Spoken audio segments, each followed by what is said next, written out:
Salutations, Agent of Doom. Welcome to Podcast of the Storm, where social awkward outcasts, crazy weirdos, and all around nerds convene to talk and debate all things pop culture. With me, as always, is my co-host, the nerdy occultist, aka the Authenticator, Dalton L. Mortimer. Good evening, everyone. This one might go down in history just a teeny tiny bit, because we're going a bit off road to our usual shtick, but that's when it gets fun. So yay! And I am your host, last time I want to be the brains for pop culture. How's everyone doing tonight? I am doing good, other than the fact that it's fucking hot lately, because summer appears to be in an early swing here. Okay, so like Dalton kind of alluded to, just kind of getting into this one things because I don't really have anything else to really mention. We're going to be becoming a, I guess, video review of Nerdrotic, of Doctor Strange and the Multiverse of Madness. Now, full disclosure, I do not watch this channel simply because it is not stuff I watch. I'm more as and go ahead. Sorry. I did also want to mention that we are in no way, like, this is nothing really against Nerdrotic. It is simply, this is just simply Dawn that sent this, not Dawn on the bus either. It's just simply no one is as exempt from criticism. Yeah, and for the fullest possible disclosure, I am friends with Nerdrotic, or I was a not so long time ago. He first got his start on places like Anglin-Teen's channel and Comics Division's channel, and he and I used to talk fairly regularly. It seems that in his,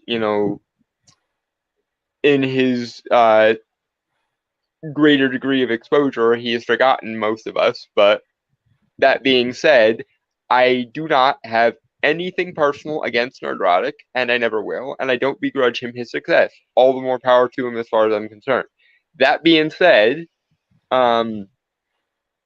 this is not some kind of woke versus anti-woke thing, because as per usual, I am as anti-woke as they come. But being anti-woke doesn't give you the leeway to say stupid shit. And what I am here to do, as much as I can, is to prevent my fellow humans, especially the ones that I ostensibly give a fuck about, from saying really, really, really, really, really, really, really stupid shit. Right. Like I said, this is a video that is I guess, review of Doctor Strange and Multiverse of Madness. We had done a review last week. Well, we have somewhat of a positive view of the movie. Yes, and I've also done reviews or commentaries on the movie with Anglin-Teen on his on one of his channels, and with Real Dr. Venkman and Professor Pixel on their channel when they covered it. Because Doctor Strange is my character, so either people came to me looking for my opinion because, well, he's my character, or I inserted myself because, frankly, he's my character. Right. And I refuse to let my friends get away with saying stupid shit, especially because my ideal world is one in which people don't think or say really, really stupid shit. Right. Besides that, Yeah, in we go. And in case Gary sees this, which he will if he watches it, because I'm going to send both of these live streams to him when we get done with the video. I'm not going to send him this one as yet because I don't want him to see that we're only reviewing the first 10 minutes today and say, well, you took me out of context or some such thing, because I'm here to be intellectually honest. I'm here to correct where facts are wrong and logic is faulty, and I'm here to prevent someone who I otherwise have a lot of respect for from saying stupid shit because he got emotionally invested in the anti-wokeness fight, so much so that he forgot to actually pay attention. And that is my main issue with this particular video. It's not anything against anti-wokeness. Again, as far as I'm concerned, social justice can go fuck itself, and that is what it is. But just because you hold the right opinions, that doesn't give you leeway to say stupid shit and get shit obviously and avoidably wrong. So no one is exempt from being corrected as and when they say wrong shit. right. End of. Right. And again, we're only going to be, if possible, we will get to the halfway mark or the 10-minute mark.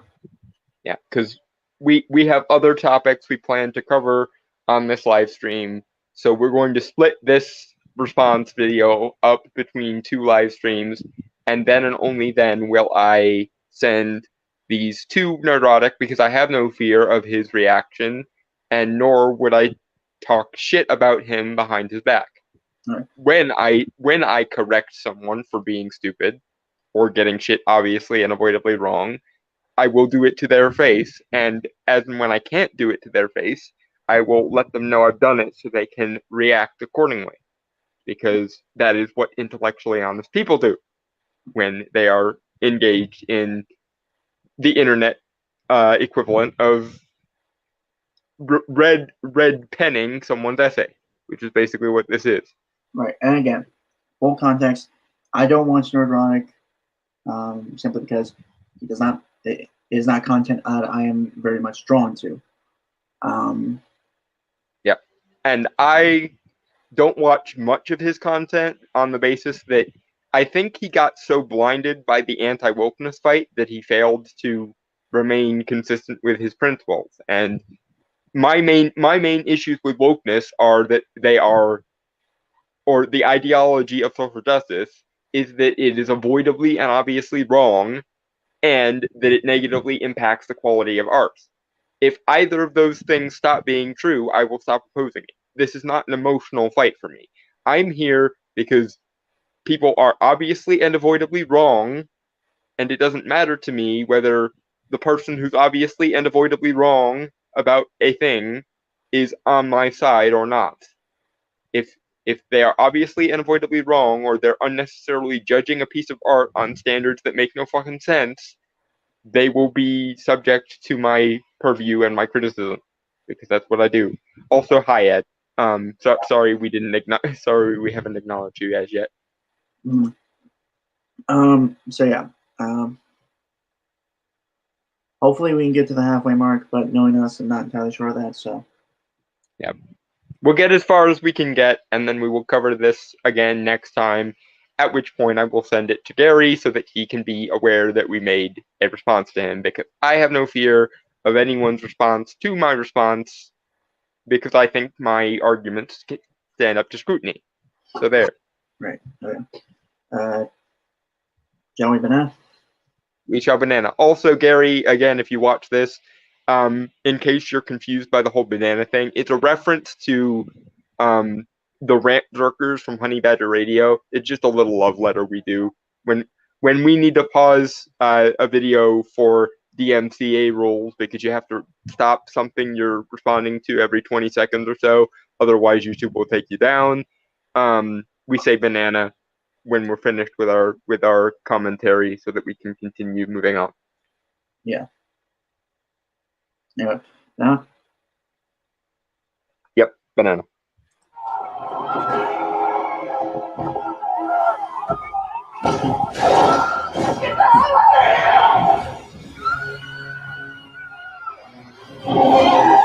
I'm gonna put some dirt in your eye.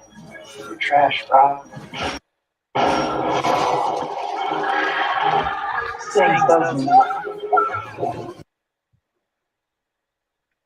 I don't really have anything to say at this part other than comparing this movie to Amazing Spider-Man 3 or Sam Raimi's Spider-Man 3 is really uncharitable, because there is no universe in which this movie is anywhere near as bad as Spider-Man 3.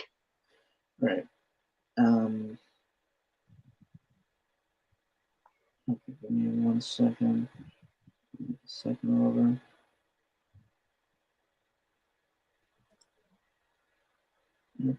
Banana? Yep, banana. She doesn't know what you are. I'm crying.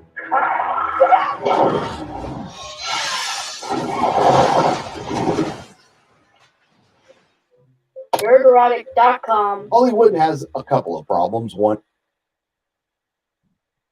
I mean, you're No. not wrong. No, he's not wrong. Yeah, banana. But let's let him at least get into his argument first. Yeah. Banana. one is obvious; it's a giant woke disaster, and the other one is it's filled with writers who don't read, not even comic books. You were the one who was like, we need a villain. I'm like, I don't know. I feel like, it's about grief. Grief's the villain. I don't know if you're the villain. You say good or something. You were like, yeah, we need a villain. I'm like, well, but do we?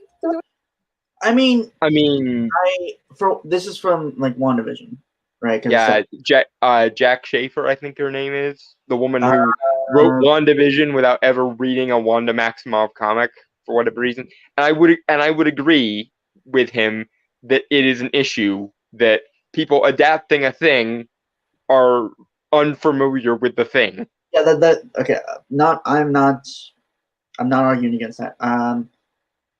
However, with what she was saying in terms of that story and because full disclosure, I've not seen WandaVision. Didn't really care to be honest. I could kind of understand, and because you and me we had a somewhat similar conversation just before the show started, right? Yeah. About like stories, whether or not like there had to be an antagonist for the story. And granted, there are antagonists, but they don't have to be like physical threats or anything. They can be more of emotional or psychological or philosophical. I mean, I guess, but in this particular context, that was very, very stupid because right.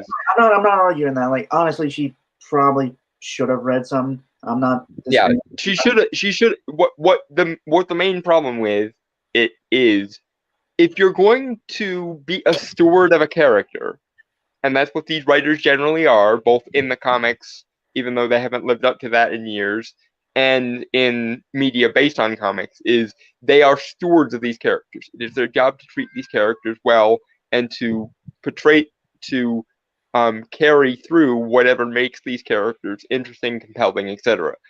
And she did none of these things. And as for WandaVision, I will go so far as to say the only goddamn reason to watch the stupid thing as yet was to deal with the awesomeness that was Catherine Hahn's Agatha Harkness. Because the most interesting episodes of WandaVision were episode 7, the Halloween episode, and episode 8, where Agatha reveals herself and then takes Wanda to witch school for a bit, and then plays Ghost of Christmas Past with her and goes through her memories with her. Those were the only interesting.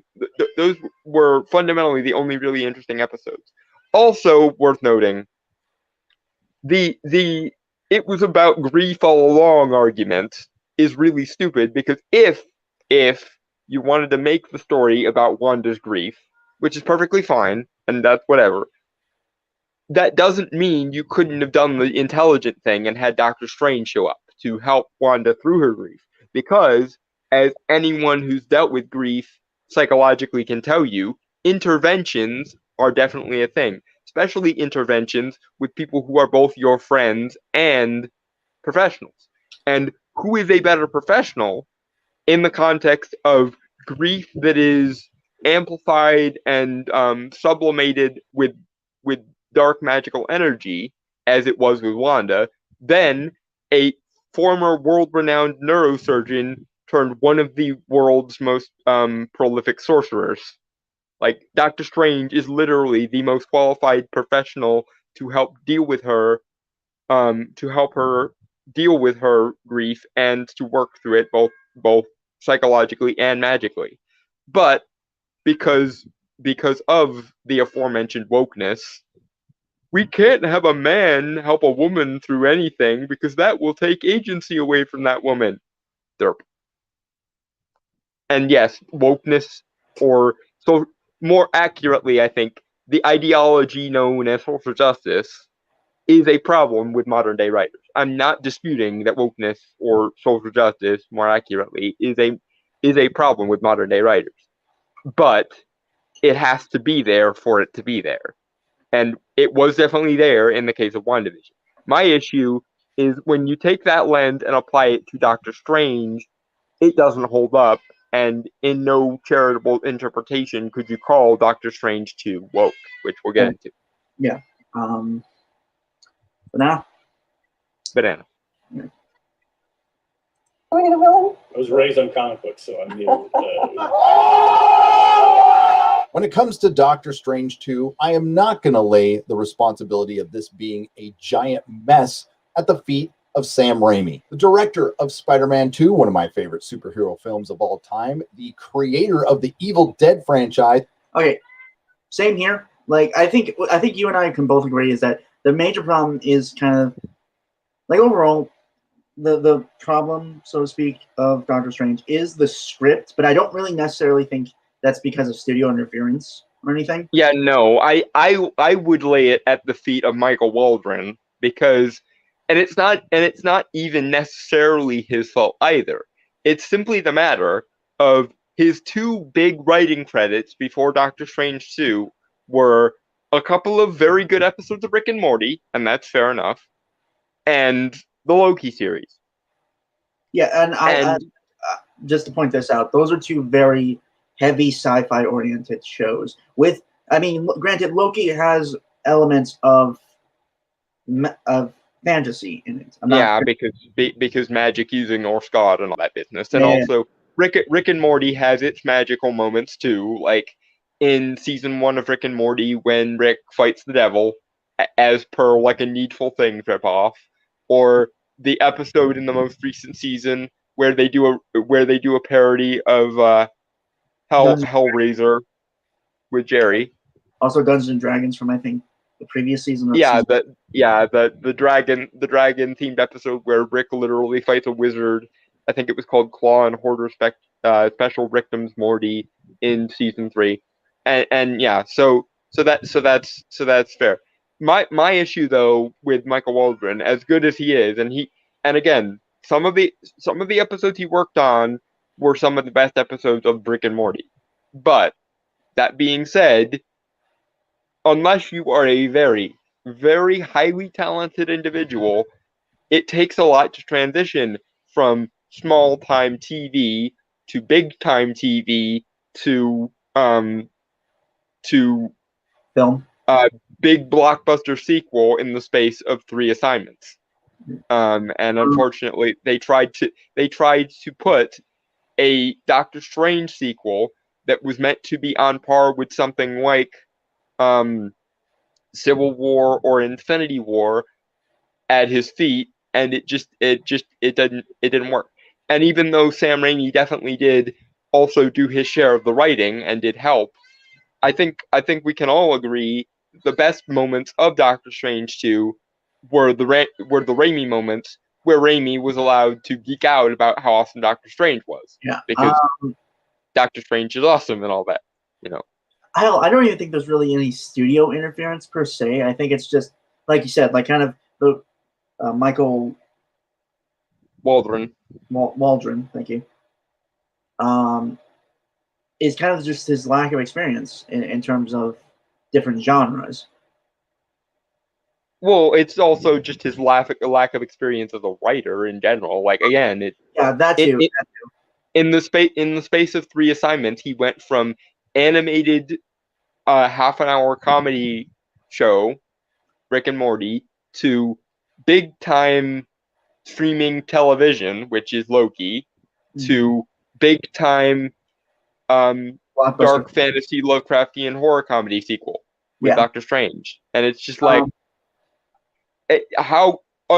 unless you have like a Neil Gaiman-sized talent, or even larger than that, unless you are one of those writers who just is God's gift to television or God's gift to media in general, you're not going to be able to transition from small, half-an-hour animated sci-fi show to big-scale comic book, time-traveling, multiverse, prestige television to blockbuster fantasy sequel in 3 assignments. It's too much. It's too much to ask of a writer that's not that experienced, and Michael Waldron isn't that experienced. And yes, again, while I agree that Sam Raimi definitely helped him, and that's why it's not completely insufferable, it would have been better off had you just let Sam Raimi also do the writing, or better yet, since Sam Raimi and Kevin Feige have been friends forever and a freaking day, in the sense that Kevin Feige originally pitched the MCU as a concept to Sam Raimi while they were making the Spider-Man movies for Sony, and the suits laughed at him, and he was like, "Well, darn it, I'll show you," and the rest is history. But they've been friends forever, so I can imagine a situation where if Kevin Feige and Sam Raimi had just been able to write it together, it would have worked out fine, because Kevin Feige would have kept apprised of the overall like story of the MCU. Sam Raimi would have been able to geek out about Doctor Strange, which I am certain that he would have, given that I've seen the movie, and we all would have gone off the wiser. The problem is Loki got a bunch of praise, so Kevin Feige said to himself, "I'll give this kid a break and have him help Sam write Doctor Strange too, because I'm too busy." And then Michael Waldron, despite being genuinely a pretty decent writer, I will give it to him, wasn't ready to up his game, and so the game wasn't upped. Right. Anyway, moving on. Yeah. Banana. One sec. Banana. As including Ash vs. Evil Dead, one of the best TV shows I've ever seen, he has proved beyond a shadow of a doubt that when he's left alone, he can be brilliant. But it happened to you again, Sam, and it's Spider-Man 3 all over again, except Doctor Strange 2 is worse. That's right, I said it. I'd take Bully McGuire over this any day. No. I have to disagree. Hell, I'm not even, honestly, I don't even have a hate boner that's for Spider-Man 3, I think. No, it's just mediocre and pathetic. Yeah, again, I honestly really conflate that to studio meddling, specifically Avi Arad. Avi Arad and Sony, when left to their own devices, will ruin everything, and we've seen that most recently with Morbius. Dude, they don't know how to actually embrace comic bookiness unless somebody like Sam Raimi or Kevin Feige is there to hold their hand. Right, yeah. But, yeah, like, okay. I will admit, Doctor Strange and the Multiverse of Madness is not a perfect movie. It is not, it's an okay movie, Yeah. And it's unfair that it has to basically be a load-bearing linchpin for basically the entire MCU at this point, because Eternals was shit. Shang-Chi was okay-ish. Black Widow was released about half a decade later than it should have been, and Mhm. thus didn't make any fucking sense.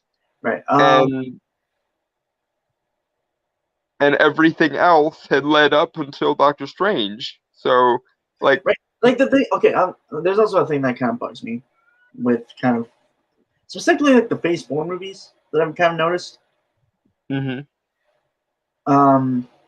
It's kind of more evident here in Doctor Strange, Mhm. but it's a subtle trend that I've seen emerge. Is these movies aren't stories in their own right anymore. No, because in order to have Doctor Strange 2 make the maximum amount of sense to you, you have to watch WandaVision and assume that Wanda is going to be a villain, which is the correct assumption if you've actually watched WandaVision, despite that Jack Schaefer apparently wanted her not to be making a villainous turn, which led to the confusing "they'll never know what you sacrificed for them" Wanda bullshit line from Monica Rambeau. You had to watch at least the Doctor Strange centric episodes of What If, which would have been the 4th episode and the season 1 finale. You had to watch at least the last episode of Loki. You had to watch probably at least a couple episodes of Moon Knight, especially the later ones. And you had to have seen the first Doctor Strange, Thor Ragnarok, Infinity War, and that's pretty much it, because he was barely in Endgame, and Endgame sucked. Right. Yes, I said it. And I totally agree. yeah, you basically have to have been apprised. Well, you also have to have seen No Way Home, because that sets up Doctor Strange's overarching like tactical sensibilities or chess master sensibilities, and how that can sometimes be a negative thing, like it was when it was him versus Peter. So yeah, you have to watch basically all of Doctor Strange's appearances, all of Wanda's arc up until this point, and WandaVision, and you have to have been able to read between the lines of WandaVision, despite what they told you, and see Wanda's corruption by the Darkhold at the end scene for what it is, which is Wanda's going to sit in a room with the Darkhold for 18 months, and she will not come out sane, because nobody comes out sane after reading the Darkhold, because that thing is basically the One Ring in book form. Banana. And I've got to deal with my cat, because she won't stop meowing, and I don't know what she wants. Okay. I was going to say a few things. Yeah, I guess kind of the problem that again I think with Multiverse of Madness and a lot of Phase 4 MCU movies is kind of the intertextuality that is needed for things. And I would be okay with it if it still stood on its own feet. But some movies kind of need you to, like not even intertextuality in like context from like their other movies. No, it's got to be like from like various other movies for this for you to understand this.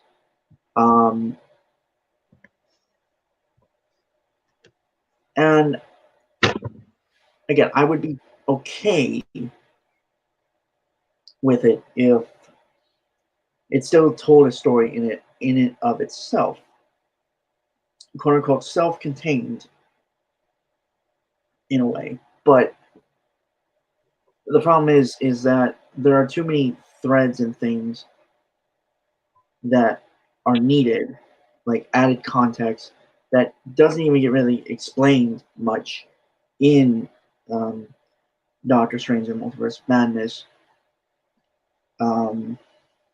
per se. Yeah. That being said, if you want to go into Doctor Strange 2 with the least amount of context, you'll be okay as long as you've seen everything that happened to him up until Infinity War, and at least the last 2 episodes of WandaVision.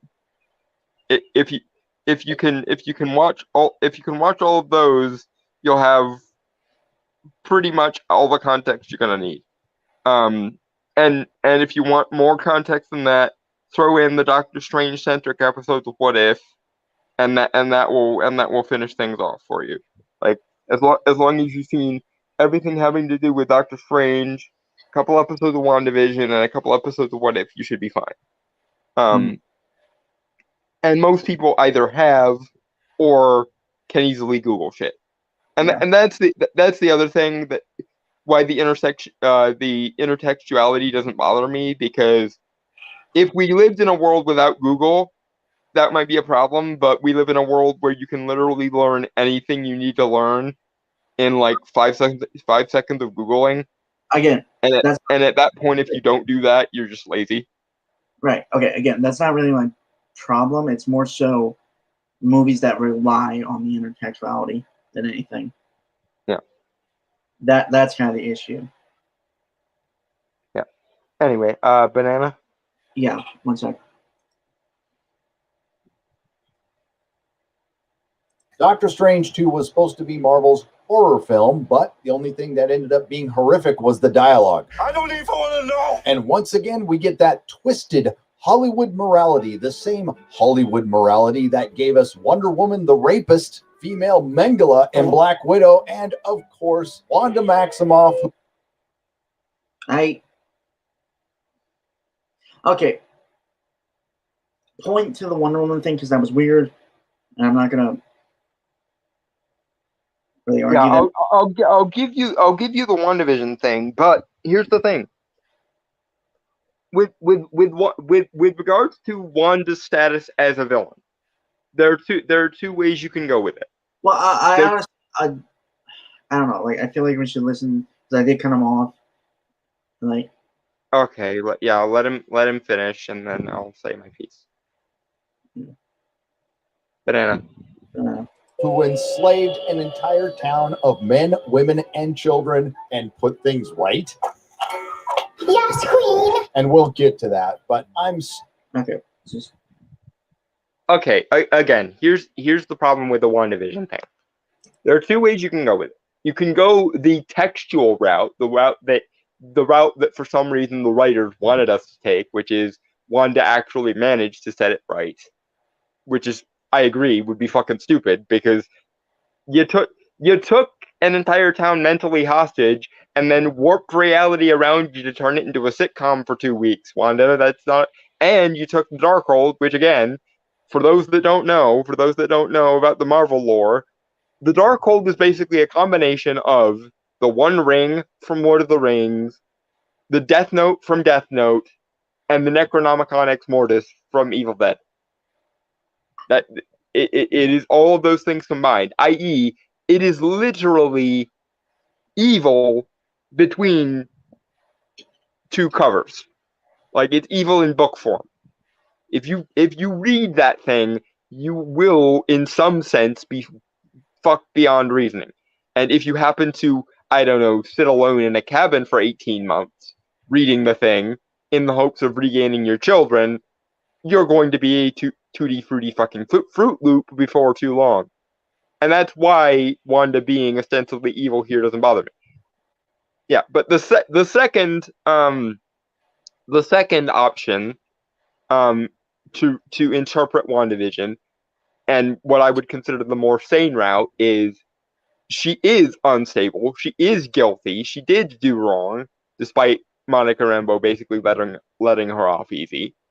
And she is well on the road to being a villain before she even picks up the fucking Darkhold. And then, if you throw into that the post-credit scene, where she's obviously been reading the thing for a while, and the fact that according to the MCU timeline, there's 18 months between the events of WandaVision, because it takes place right after the blip ended, to Doctor Strange 2. There's 18 months in between there. If you assume that she's already guilty, already mentally unstable, and just barely getting over her grief, and then she's going to sit in a room with the Darkhold for 18 months and go, and listen to it telling her, "You can have it all back, Wanda. You can have your children. I'll show you. Listen to them for yourself, Wanda." And then she, of course, hears the kids saying, "Mom, help us, please," etc. Like, if you take that into account, if you take into account the fact that she obviously very much fucking was a villain in WandaVision, how else would you want Doctor Strange 2 to go? Because there's one line of criticism for WandaVision that makes total sense, which is they didn't portray her enough as a villain in that series because she was the protagonist of the series and whatever. So the correct answer would have been, yes, she is a villain, and yes, this is what results from you if you are a villain and nobody calls you on it. So I don't understand why the anti-woke crowd is bitching about her being a villain in WandaVision when you consider, or in Multiverse of Madness, when you consider that the exact complaint of WandaVision, for a lot of people, myself included, was she wasn't treated enough like a villain in WandaVision. Well, she was treated much more like a villain in Doctor Strange 2, and it's entirely consistent with her having read the Darkhold in the post-credit scene of WandaVision. So, yes, she sat in a room, she sat in a cabin, reading the Darkhold for 18 fucking months, and it kept whispering to her, "Wanda, you can have it all back. You can have everything you want. Let me show you your children, Wanda. Let you hear them for yourself, Wanda." What the fuck did you think was gonna happen? And what's more, since you wanted her to be a villain in WandaVision anyway, why the fuck are you bitching that she's a villain here? Yes, her friends are trying to give her the benefit of the doubt, and yes, that's kind of stupid. But the text of the movie is not giving her the benefit of the doubt. Whether Strange is willing to give her the benefit of the doubt and saying, you may have done this stupid thing, but you weren't fully conscious of it to begin with, and when you became fully conscious of it, you said it right eventually, which is a perfectly reasonable statement, given that he didn't know at that point that she had the Darkhold or that she had done any of the evil things she had done. Even if Strange as a character wants to say that, the movie itself is not saying that. All it's doing is portraying her as a villain in a sympathetic light in exactly the same way it portrayed Thanos as a villain in a sympathetic light, or in the same way that the Joker movie portrayed the Joker as a villain in a sympathetic light. Just because the villain in question is still human at the end of the day, and therefore at least acknowledging that they're still human is a thing, doesn't mean she's not being portrayed as the villain or being held accountable for what she's doing. But anyway, Banana. Right, yeah, 1 second.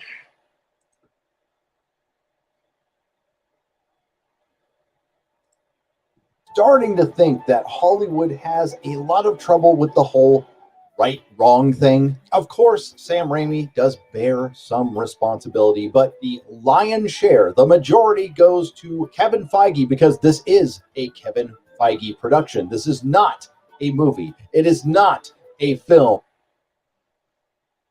Yes, it is. To even contemplate saying that it isn't one is insulting. If we can call The Room a film, and we can call Birdemic a film, and we can call Ed Wood's entire filmography films, then we can sure as hell call Doctor Strange 2 a film. Because even in the context of having to watch, WandaVision and Loki and a couple episodes of What If and No Way Home and da-da-da-da-da-da-da-da, even in context of watching all of that, it's not a terrible conclusion to that arc. Because it calls back to shit that was in the first movie, even though, quite frankly, for all intents and purposes, I wish that first movie could have been forgotten mostly, and everything having to do with his relationship with Christine was annoying to me. But nevertheless, it's not a terrible follow-up to WandaVision either, because if anything, this is an attempt to have Wanda still be a sympathetic character, because she is a sympathetic character, and also acknowledge the fact that she is a villain, as she has been in between the status of hero and villain the entire time throughout her arc. In Age of Ultron, she was very evidently a confused villain in that movie, and she had been just barely brought over to the hero's side by the end of Age of Ultron.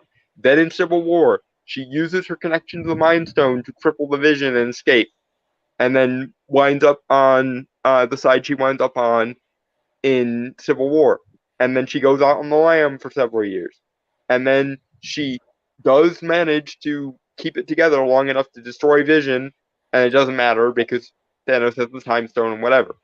But then, in her grief, she, unbeknownst to herself, creates a bubble of reality that's a fucking sitcom, and in order to do that and populate it with actual characters, she needs to overwrite people's personalities, which is a villainous thing to do, and they should have acknowledged that better.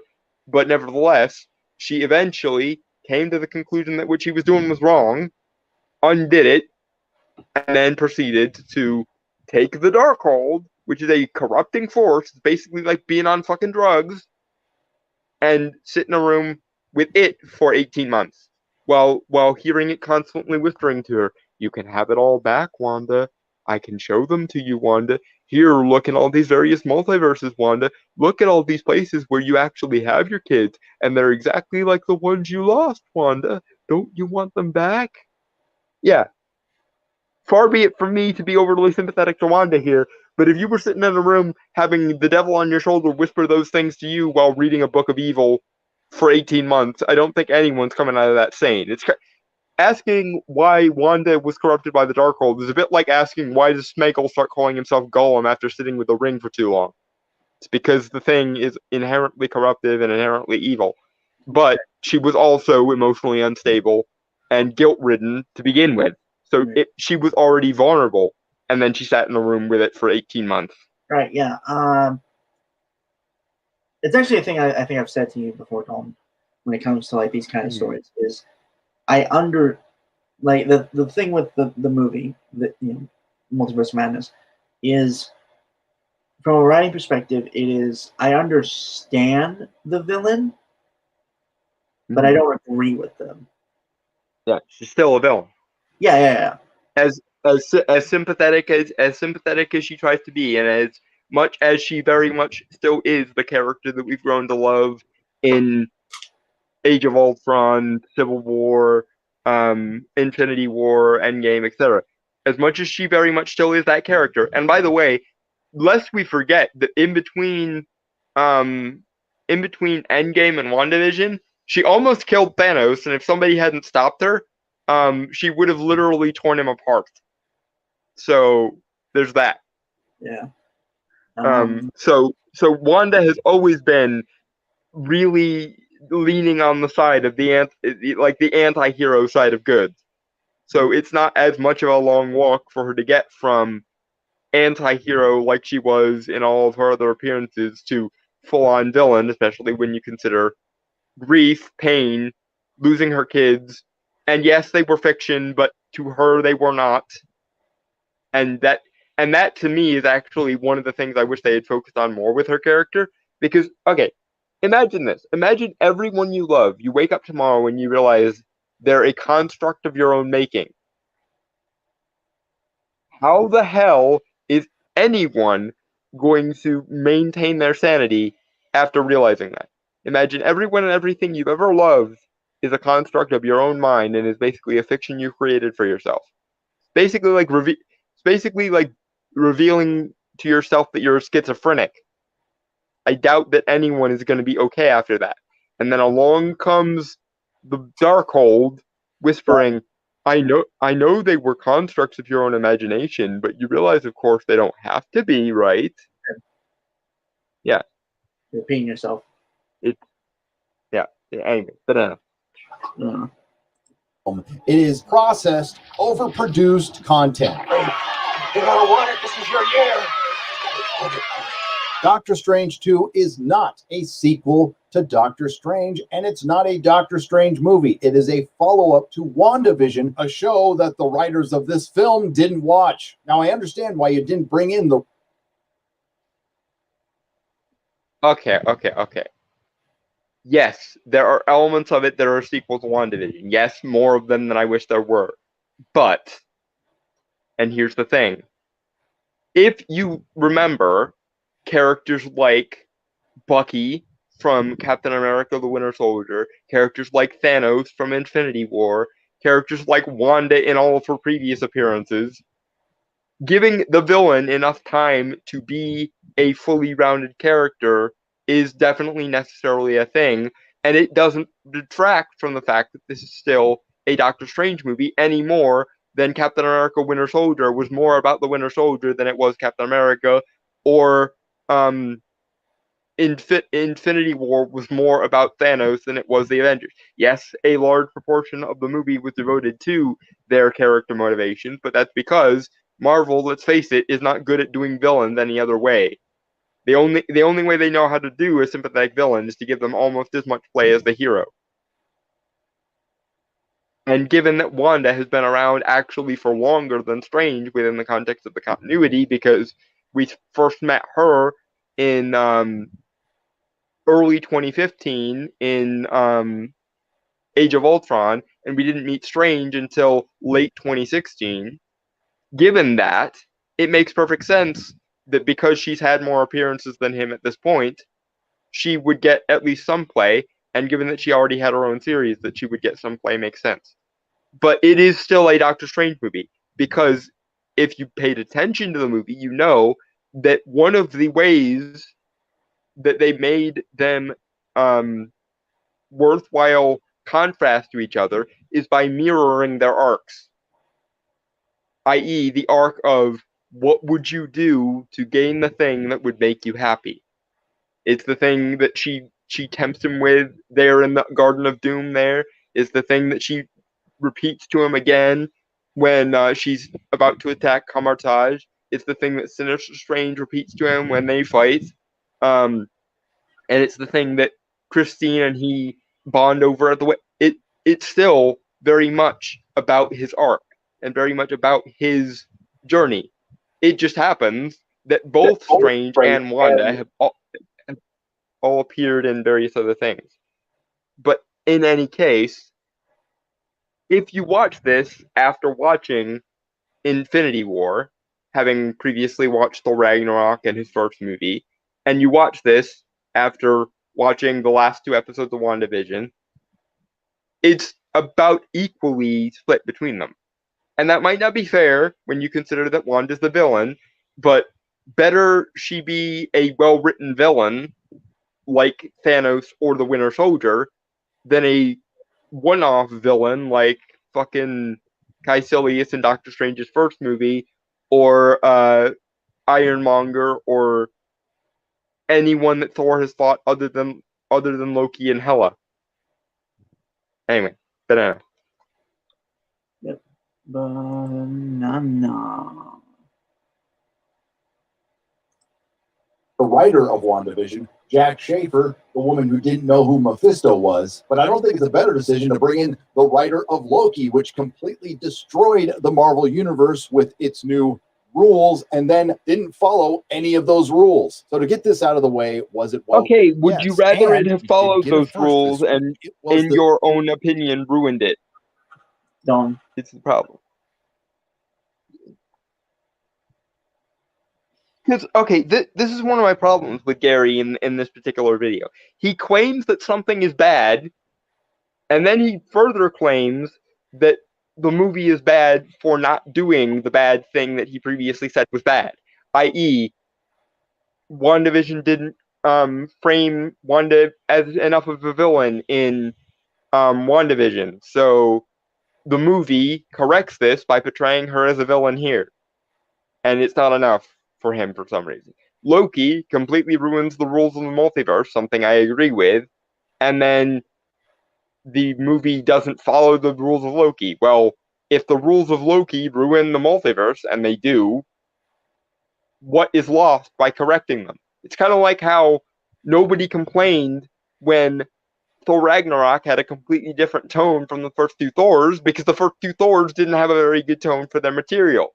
So when Taika Waititi came in and added the color and the Kirbyism and the comedy as Thor should have had, and made him an actual god instead of just a hyper advanced alien or whatever the fuck the first 2 Thors were trying to do, as he should have been all along, nobody complained because Thor Ragnarok was inherently better than any of the other 2 Thors, so it was an obvious course correction.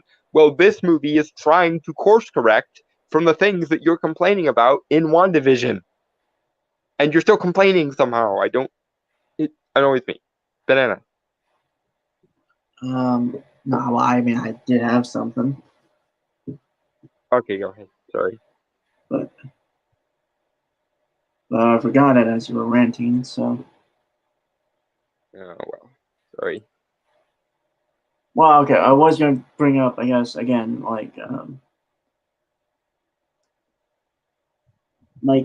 he brings up the fact that the writer didn't know Mephisto. The writer for WandaVision. Yeah, and that is stupid, and I will agree with them on that. Okay, It was very stupid. It was very stupid that Kevin Feige didn't force her to at least read some Wanda comics first. Right. Okay. I will agree. Overall, that is bad. But I'm also very lenient, as I'll be honest.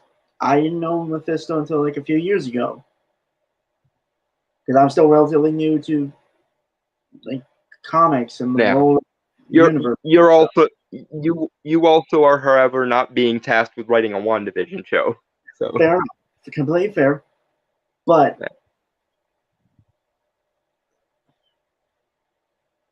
I am lenient to a point simply because most people who work on stuff, even like superhero stuff, they're just people that have worked in the industry are often, and I'm putting this in air quotes, average folk. In air quotes. Yeah. Again, just air quotes. But okay, the problem with that, and why I'm not lenient with that, is one of the MCU's strengths thus far is whenever Kevin Feige hires anyone new, he makes sure they're familiar with whatever material he feels they need to be familiar with. Like, for example, even Brie Larson, in all of her bitchiness, was seen reading a Captain Marvel comic a couple of times. And even Benedict Cumberbatch, as stiff and unemotional as he is, was caught reading The Oath and buying The Oath at one time. So one of the strengths of the MCU is Kevin Feige is enough of a nerd and has enough power within the industry to say, no, if you're working on this, you have to be familiar with the comics. And that's a good thing, generally speaking. And if anything, Phase 4's biggest weakness is apparently at some point they stopped doing that. And unsurprisingly, it has bit them in the ass several times. So that's why I don't give Jack Schaefer any leniency, because it's like getting hired. It's getting hired to paint a fence, and then not knowing how paint works. Like, Well, there are things okay. that you need to do to be competent to the job. Before you interrupted me, Yep. I was going to say I do think it is incredibly stupid that they didn't feel the need to do actual research before working on the project. Mhm. That's how I was going to end my point. Yeah, sorry. Anyway, Banana. Yeah, but I don't have anything else to say. So, although I will back it up just because we did pause in a weird way. Right. So, okay. Get this out of the way. Was it woke? Yes, and we did get a first this week. It was the second part of an MCU double feature. And with the release of this photo of female Thor, Disney has achieved peak MCU. But that's not all. Disney Marvel has committed one of the worst crimes against the imagination. Okay, Dawn, before you do. Yeah. Okay, so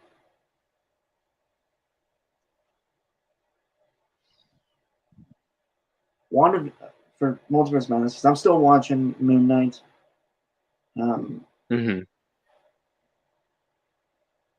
I do have some opinions on Moon Knight, but I'll get to that. One of it for Multiverse of Madness and Wanda. She's not really she is the big bad, mind you, but yeah, we're never made to, and like we're made to sympathize, sure, but never meant to agree with that character. Yeah, it's very obvious that she has lost her freaking mind because she's sat in a room reading a book of evil for 18 months. That according and to the timeline. Like, the dream walking thing where she goes, and her killing the Illuminati and stuff. I saw that as like an absolute wrong. Yeah, that's not framed as being sympathetic at all. That's as like as for the whole MCU thing, I'm gonna ask you to provide context for why you think it's MCU. Because WandaVision, I'll give you, they shouldn't have been as sympathetic to Wanda as they were at the end of WandaVision. She should have been framed as a villain. She should have been framed as instead of Monica Rambeau hunting her, or instead of Monica Rambeau saying, "They'll never know what you sacrificed for them. Quick, get out of here before they have to chase you." She should have been the one to, much like Thunderbolt Ross, go, "I'm sorry, Wanda. I know you did this for sympathetic reasons and all, but you're still very obviously a villain. So we're going to have to hunt you." They even did this to the Batman at the end of The Dark Knight, and he's not even in the wrong in that instance. So they very obviously should have hunted her down like Thunderbolt Ross hunts the Hulk in every Hulk thing ever, or like Jim Gordon hunts the Batman at the end of The Dark Knight. That's what they should have done. I will give you the MCU-ness of that for whatever it's worth. However, I will not give it to you for Doctor Strange and the Multiverse of Madness unless you can explain to me how you think it applies. Because my opinions on this movie is, for as MCU as it easily could have gone with characters like America Chavez, with characters like Wanda, it very obviously didn't go, yay, girl power, feminism, and this goes back to my issues with Gary in this instance. I think he's been fighting the wokeness virus he's been fighting the social justice virus so long that he can't distinguish between a show that has female characters in it as main characters or as central characters, and shows that force feminist morality into everything. If this movie forced feminist morality into itself, like Eternals did, or like Captain Marvel did, for fuck's sake, or like the end of WandaVision kind of did, I would be right there bitching along with you. But my views of this movie are, given what it had to work with, and given where it's at in the MCU at this point, given how otherwise social justice-y they've gone lately, I was impressed by how not woke this movie was. In that, America Chavez, in the comics of late, is a very bitchy, very confrontational character, very much similar to Captain Marvel, Brie Larson's Captain Marvel, or Korra from Avatar: The Legend of Korra. But movie America is a tough, street smart kid who's had a hard life bouncing between multiverses, but nevertheless is insecure, is willing to accept help, and only sasses characters in as much as she's a member of the MCU, and everyone occasionally sasses everyone else at all times. Moving on. Banana. Unless you had a thing. well, I was gonna bring up Moon Knight because he did, showed footage of that with Layla being apparently Scarlet Scarab, which is an Egyptian superhero from. Yeah, she's the new avatar of Taweret. Yeah. But I'll go ahead. Sorry. Well, I was gonna say again, my major problem with Moon Knight is more so the pacing than anything. Yeah, it shouldn't have been 6 episodes. It should have had like 16. I actually think it could have worked with 9. That could have also worked, but generally speaking, I will always default to these short-ass shows and their short-ass seasons that should be full length but are annoying. But nevertheless, I will defend Moon Knight in the sense that the woke version of Moon Knight would have been she frees Khonshu, and Khonshu decides that she's a better avatar than Mark. That would have been the woke version of that. But instead of that, we had Mark and Steven turn to this female character for help, and then this female character becomes her own identity by being the avatar of a different god entirely. That's not woke. Woke, again, would have been like in Iron Fist when his friend there takes Danny's powers inextricably. Like it's the difference between Jane Foster Thor being as it is, which is bad, or Jane Foster Thor having her own hammer and her own fucking identity. That's the difference. My issue with social justice is not that simply it exists. My issue with social justice is it is categorically wrong in a bunch of ways, and also that it gets in the way of quality of art. But in Moon Knight's case, and in Multiverse of Madness' case, while the elements are there and they are somewhat annoying, they do not detract from or upstage the other elements of the property. And thereby, I don't care. My issues with social justice are that it tends to warp and ruin things that it touches. If you can tell a social justice story without ruining and warping everything that it touches, I don't care. Just like I have nothing against Christian themes in stories, but if you're going to use those Christian themes as an excuse to basically tell a Pureflix movie, then I have problems because the Christianity has very obviously gotten in the way of the quality of the thing. It's the same thing here.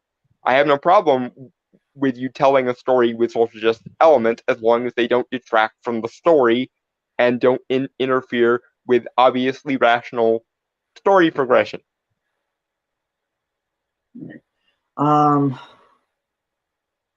I kind of also, I guess, to bring up America Chavez, because, well, we briefly touched upon her in last week's podcast 165.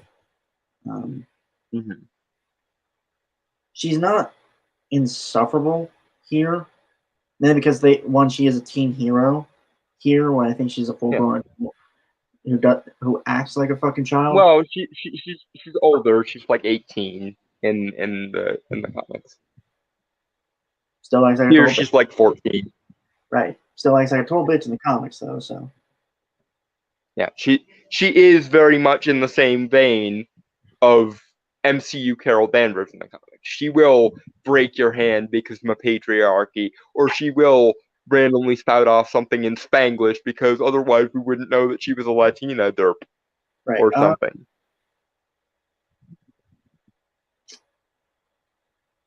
In the movie, she's honestly a lot like Peter Parker, but more like standard Peter Parker than the MCU Peter Parker.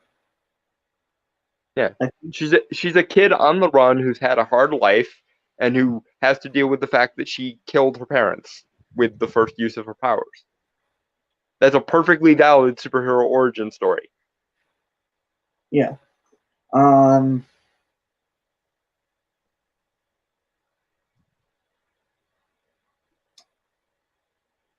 Yeah, and I don't think any like female characters in Doctor Strange, like not Christine, not Wanda, not America Chavez, not anyone really, takes focus away from Doctor Strange. Granted, Yeah, not even Wong does, and he's technically the Sorcerer Supreme right now. But we'll get into that later because he does make a really stupid point about Sorcerer Supreme status, and it's the main reason why I wanted to cover this video because it is categorically wrong. But that's not. We'll get into that when we get into that. okay, But yeah.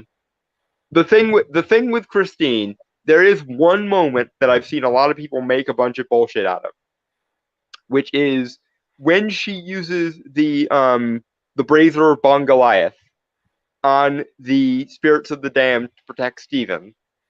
A lot of people don't seem to understand how she can do that. To which my response is, the very obvious answer is, she's known her Stephen for many years, up until the point of after his death, and I'm sure that she basically, and also she's already demonstrated some knowledge of the artifacts and shit at his disposal, because she makes the fucking magic suspension cuffs out of the sands of the Nashanti. So obviously she has some understanding of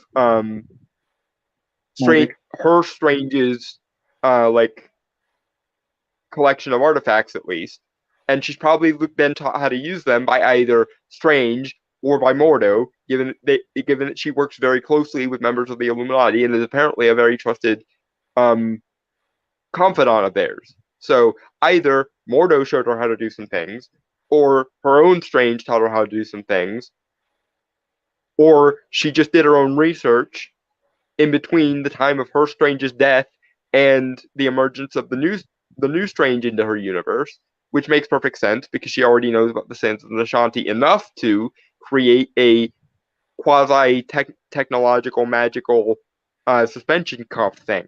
So she clearly knows enough about the magical artifacts to at least recognize that is the Brazier of Bon Goliath. It is effective against spirits, and I am being assaulted by spirits, so I'm going to use the Brazier of Bon Goliath. Anyway, Yep, banana.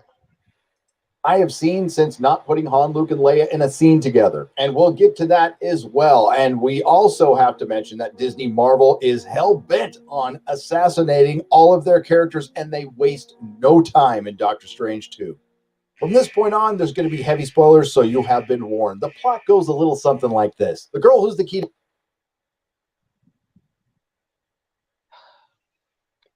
Okay, Gary, here's the thing. Again, what would you have rather they done? What would you have rather they did with America Chavez? Yes, we all can agree the best solution. I don't think it's really wise to talk because I just started talking about it. Okay, fair enough. We'll let him get into his point first, and then I will. I know we're going to talk about the character thing, but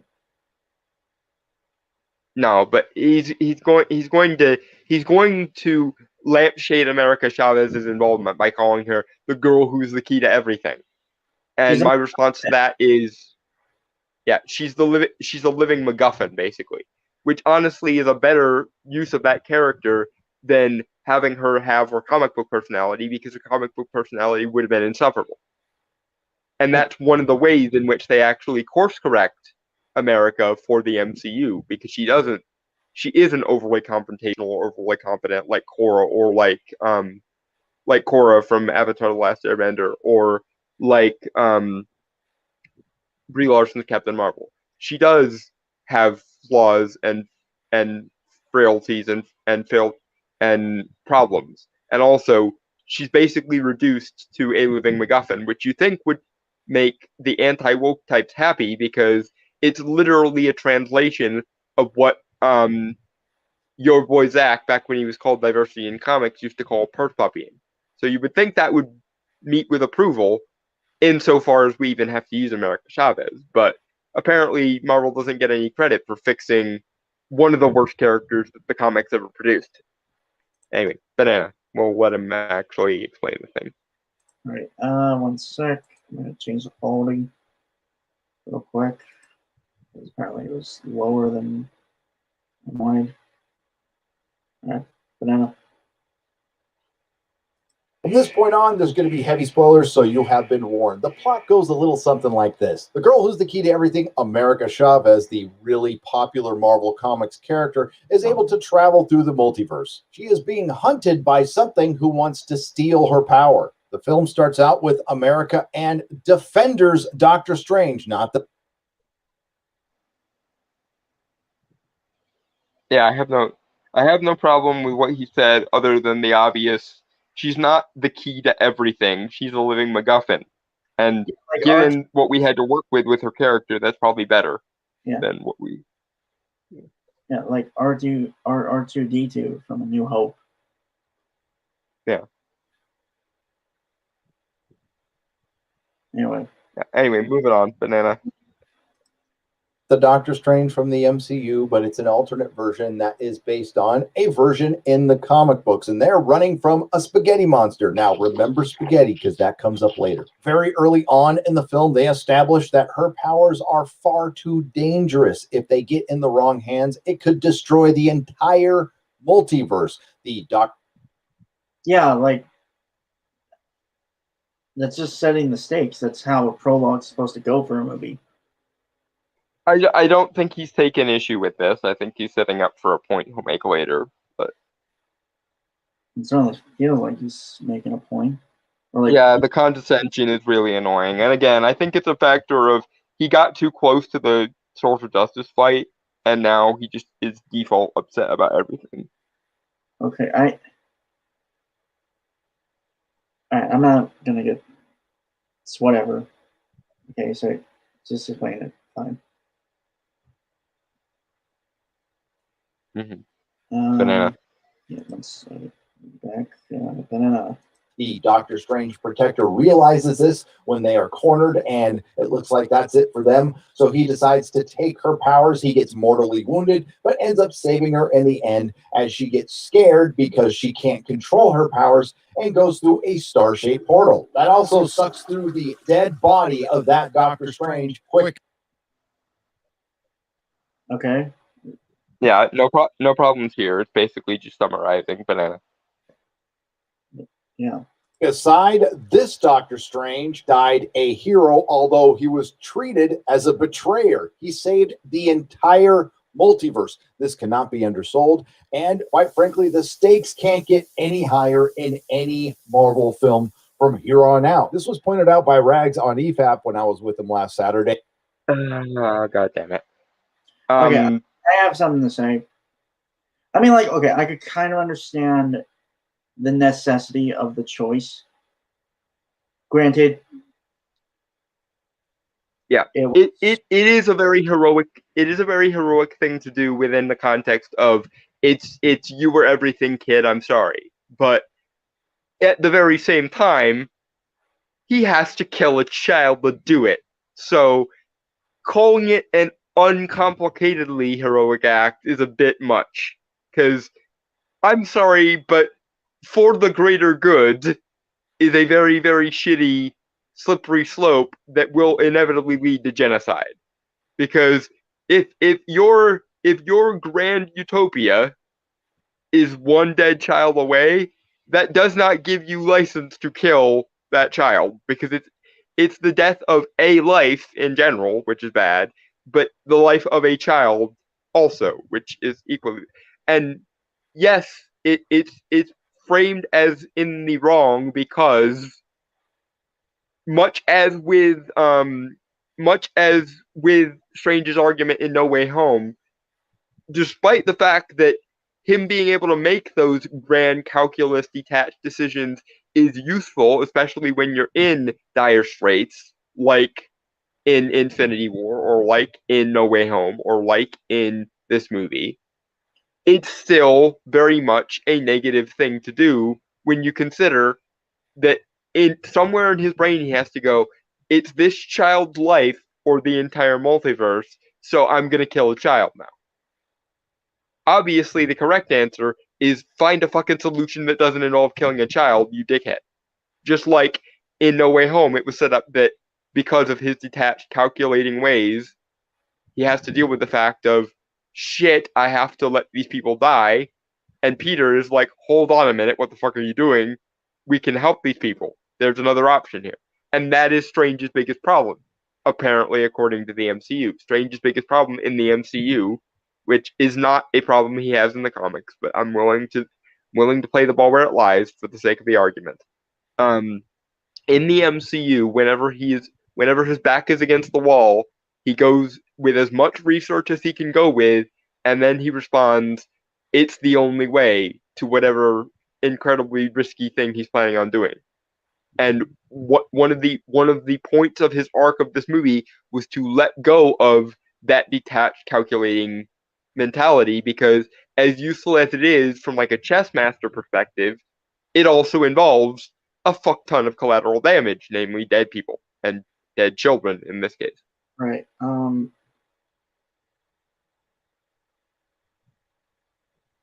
Personally, I do think we would be missing some context in the prologue of Multiverse of Madness, simply because, Defender Strange didn't. No, hold on. Sorry, I'm losing my train of thought here. Fuck. again, I can certainly understand the choice, and if need be, I think the thing is like we were seeing it from the perspective of for like the entirety of the prologue, we saw it from more precisely the perspective of America Chavez, I believe at least. Yeah. And Well- from her perspective, this guy who I've been trusting for however the fuck long is now trying to kill me to save the universe. Right, and she's also like again a teenager, a child. So she's not gonna really think. Yeah, she's like 14. What's Yeah, she gonna do? Yeah, she's not gonna really think like big picture in that sense. And To her credit, she actually gets to the point of thinking that way later. yeah, she sets up the She gives him permission. Yeah. It sets up a character arc for her as well. Yeah. Being able to look past her momentary emotions and actually look at the scale of things and be like, okay, I can see why he did that now. And if you look at the movie, that's actually part of her arc. Part of her arc is forgiving that Doctor Strange for doing the ethically questionable thing he had to do to save the universe. So the fact that it's framed as he's in the wrong from her perspective makes perfect sense. And it's also something the movie acknowledges is wrong because she ends up forgiving him at the end. And even offers to let herself be sacrificed. Right.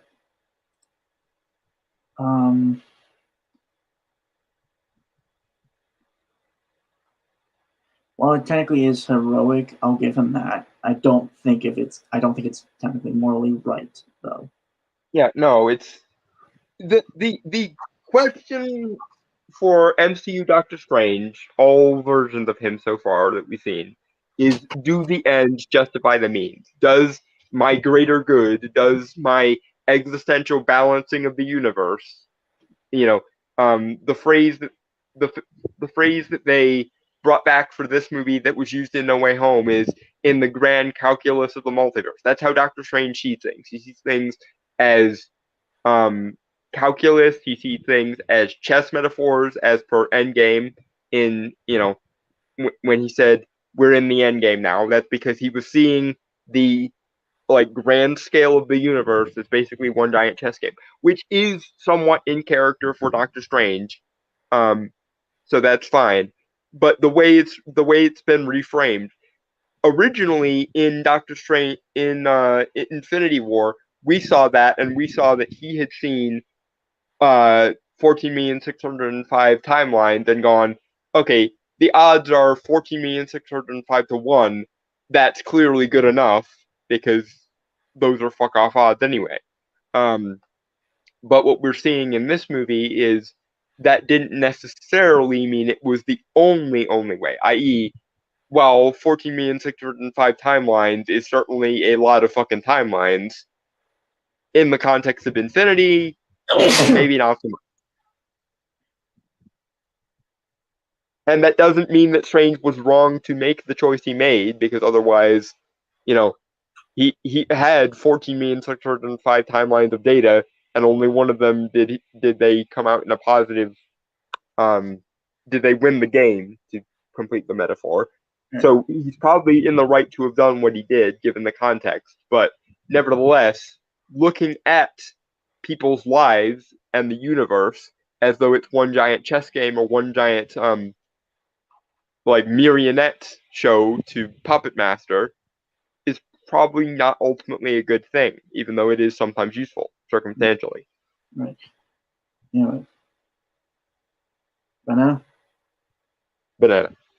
Last Saturday, and he was right. Yeah, so I'm not really sure where you go from saving all possible multiverses unless you just need to continually save them. And I can hear you now. I watched Loki, and I thought there was a sacred timeline until very recently. That contradicts the branch that comes off the separate timeline in Endgame. The rules from Loki.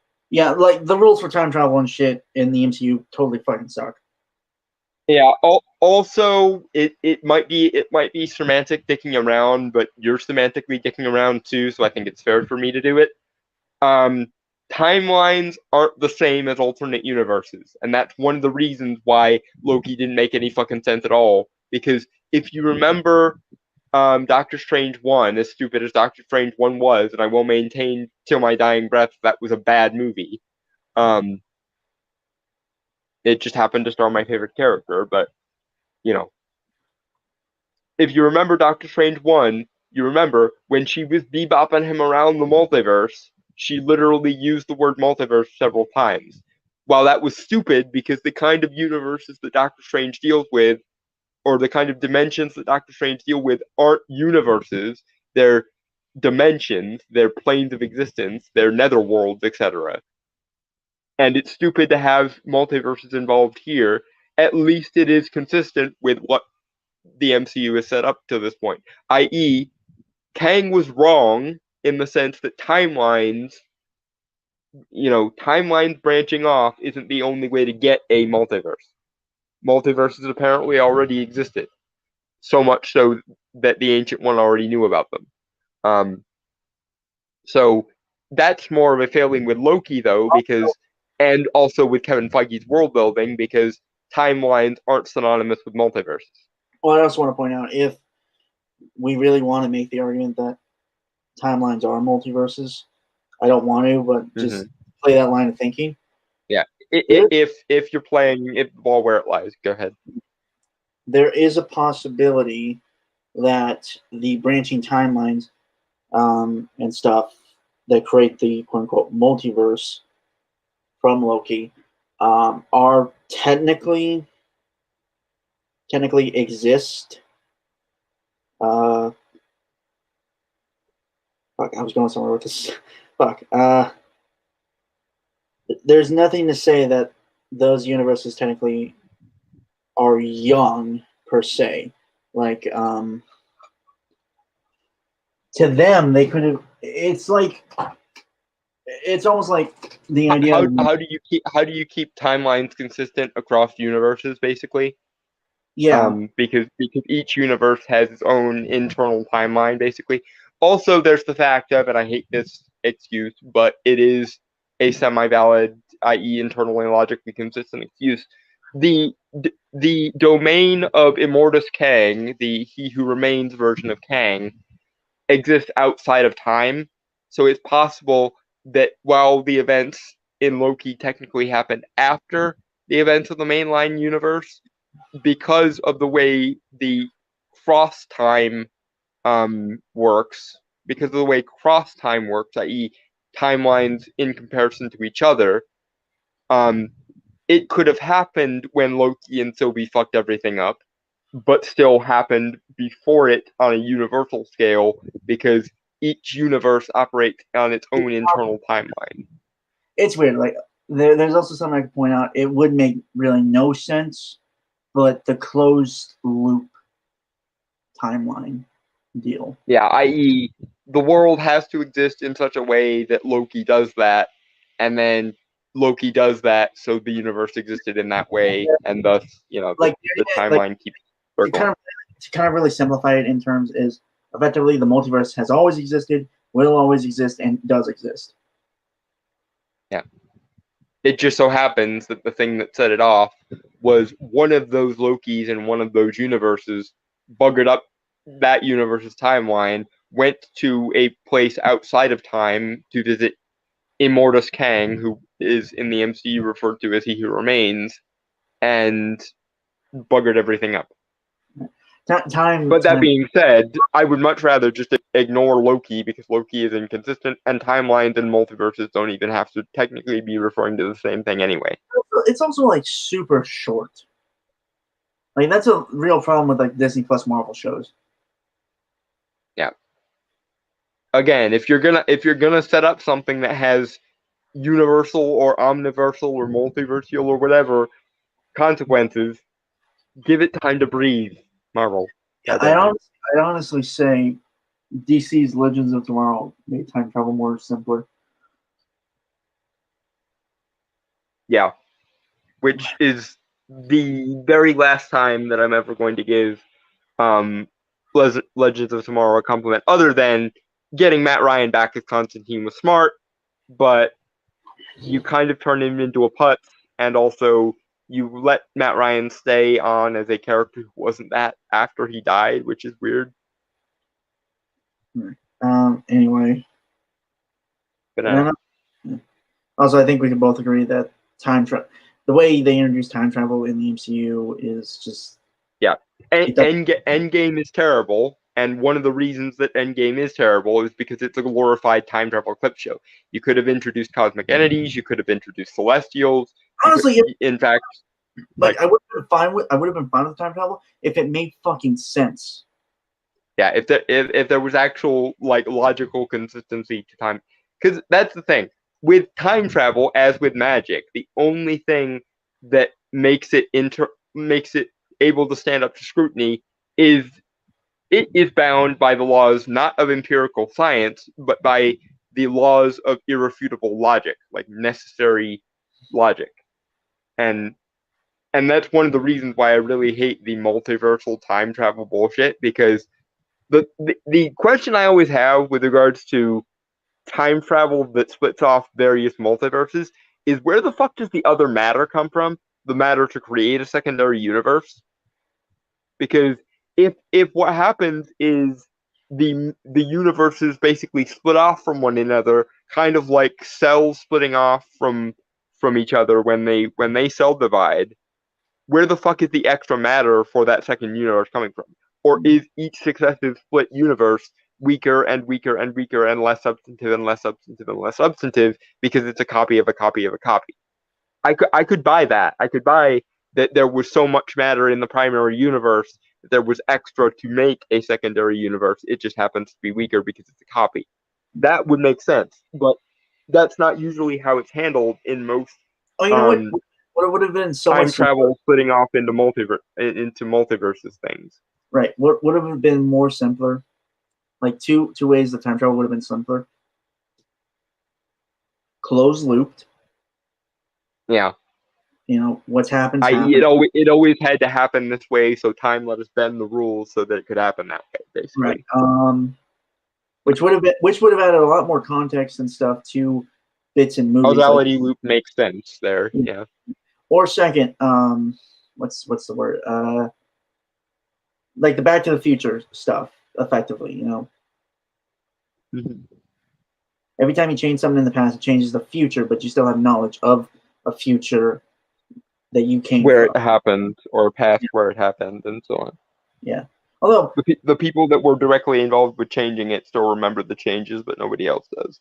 Although that does introduce something of like, what happens to the version of you in that future when you travel there?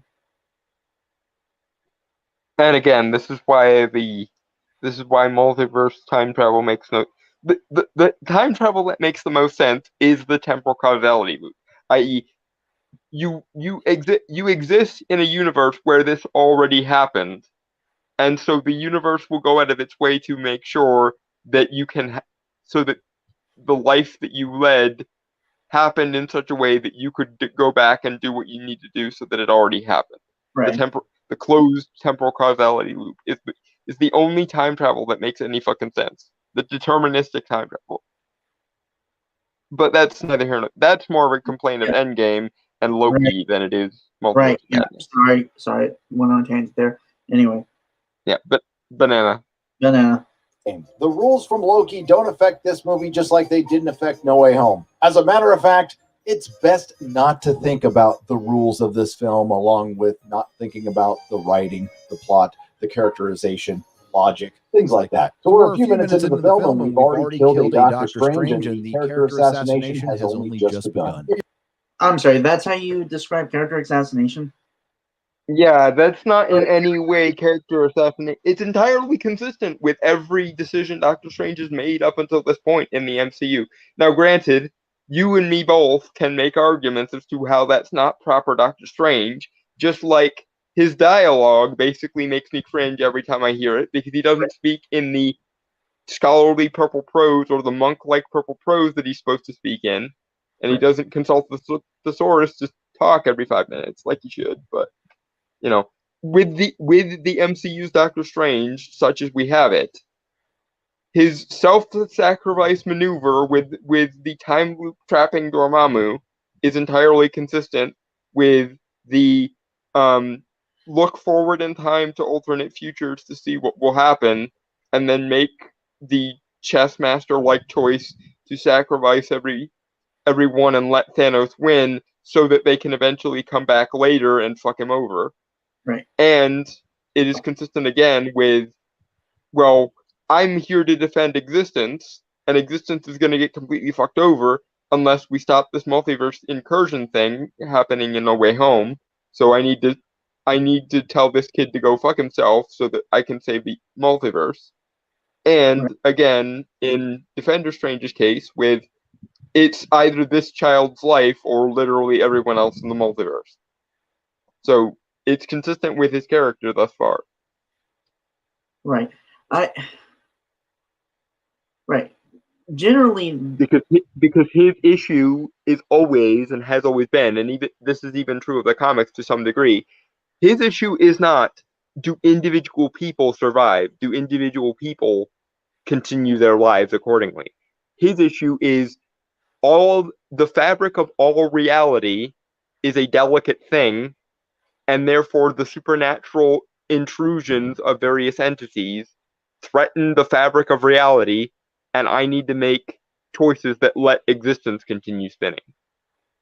Because Doctor Strange isn't about, does your government rise or fall? It's not about, does the... let me finish this sentence and then we can move on.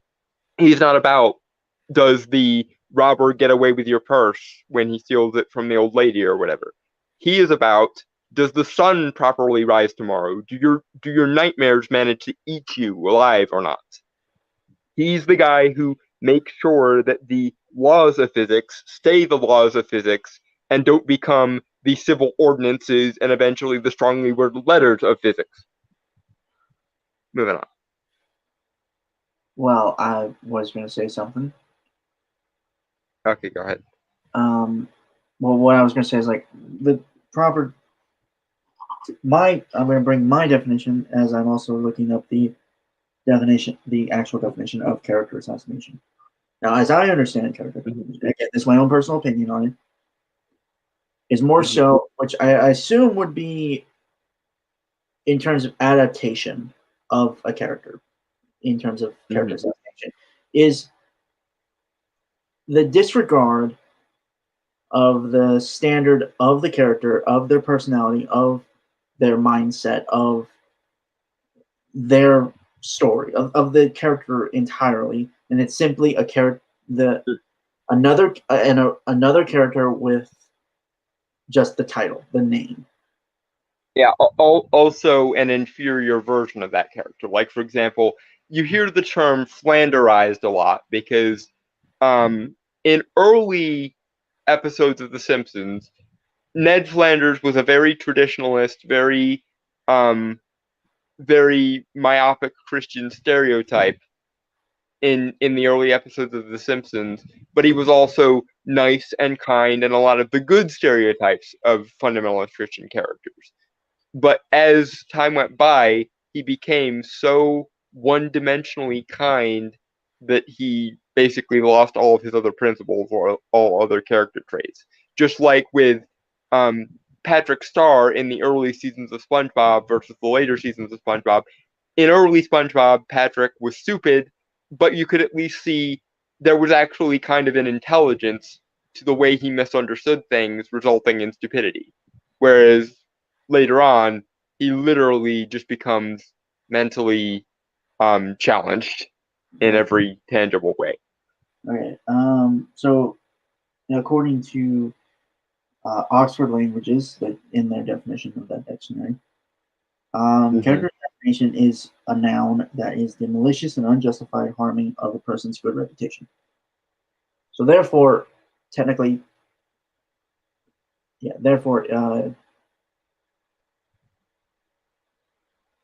is not. This Defender Strange is not character assassinated, and yeah, he's not. This Defender Strange doesn't slander the good name of Doctor Strange any more than every cinematic version of Doctor Strange thus far has. Because I could make arguments as to how Benedict Cumberbatch's portrayal of Doctor Strange is not a good portrayal of Doctor Strange. I will still maintain till my dying day, until Benedict Cumberbatch proves me wrong, that the best version of Doctor Strange is the John Jordan incarnation from Spider-Man the Animated Series, and even the animated Doctor Strange from 2007 was better as a portrayal of Doctor Strange than the MCU version. But as far as Doctor Strange MCU can be compared to other versions of Doctor Strange, this Defender Strange version is no worse as a Doctor Strange than any other cinematic version of Doctor Strange thus far is.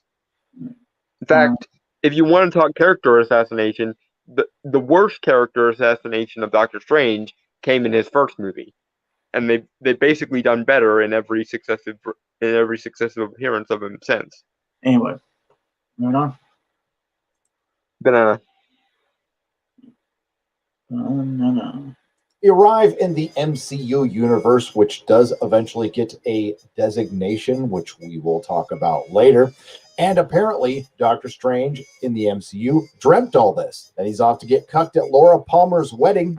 Did I just say Laura Palmer? I meant Christine Palmer. The wedding gets interrupted by our girl, who's the key. He's trying to be. It's a joke. I get it. He's being funny. It's fine. Okay.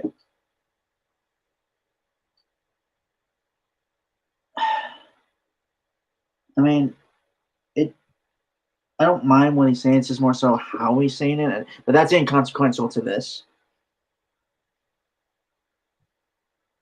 Mm-hmm. Yeah.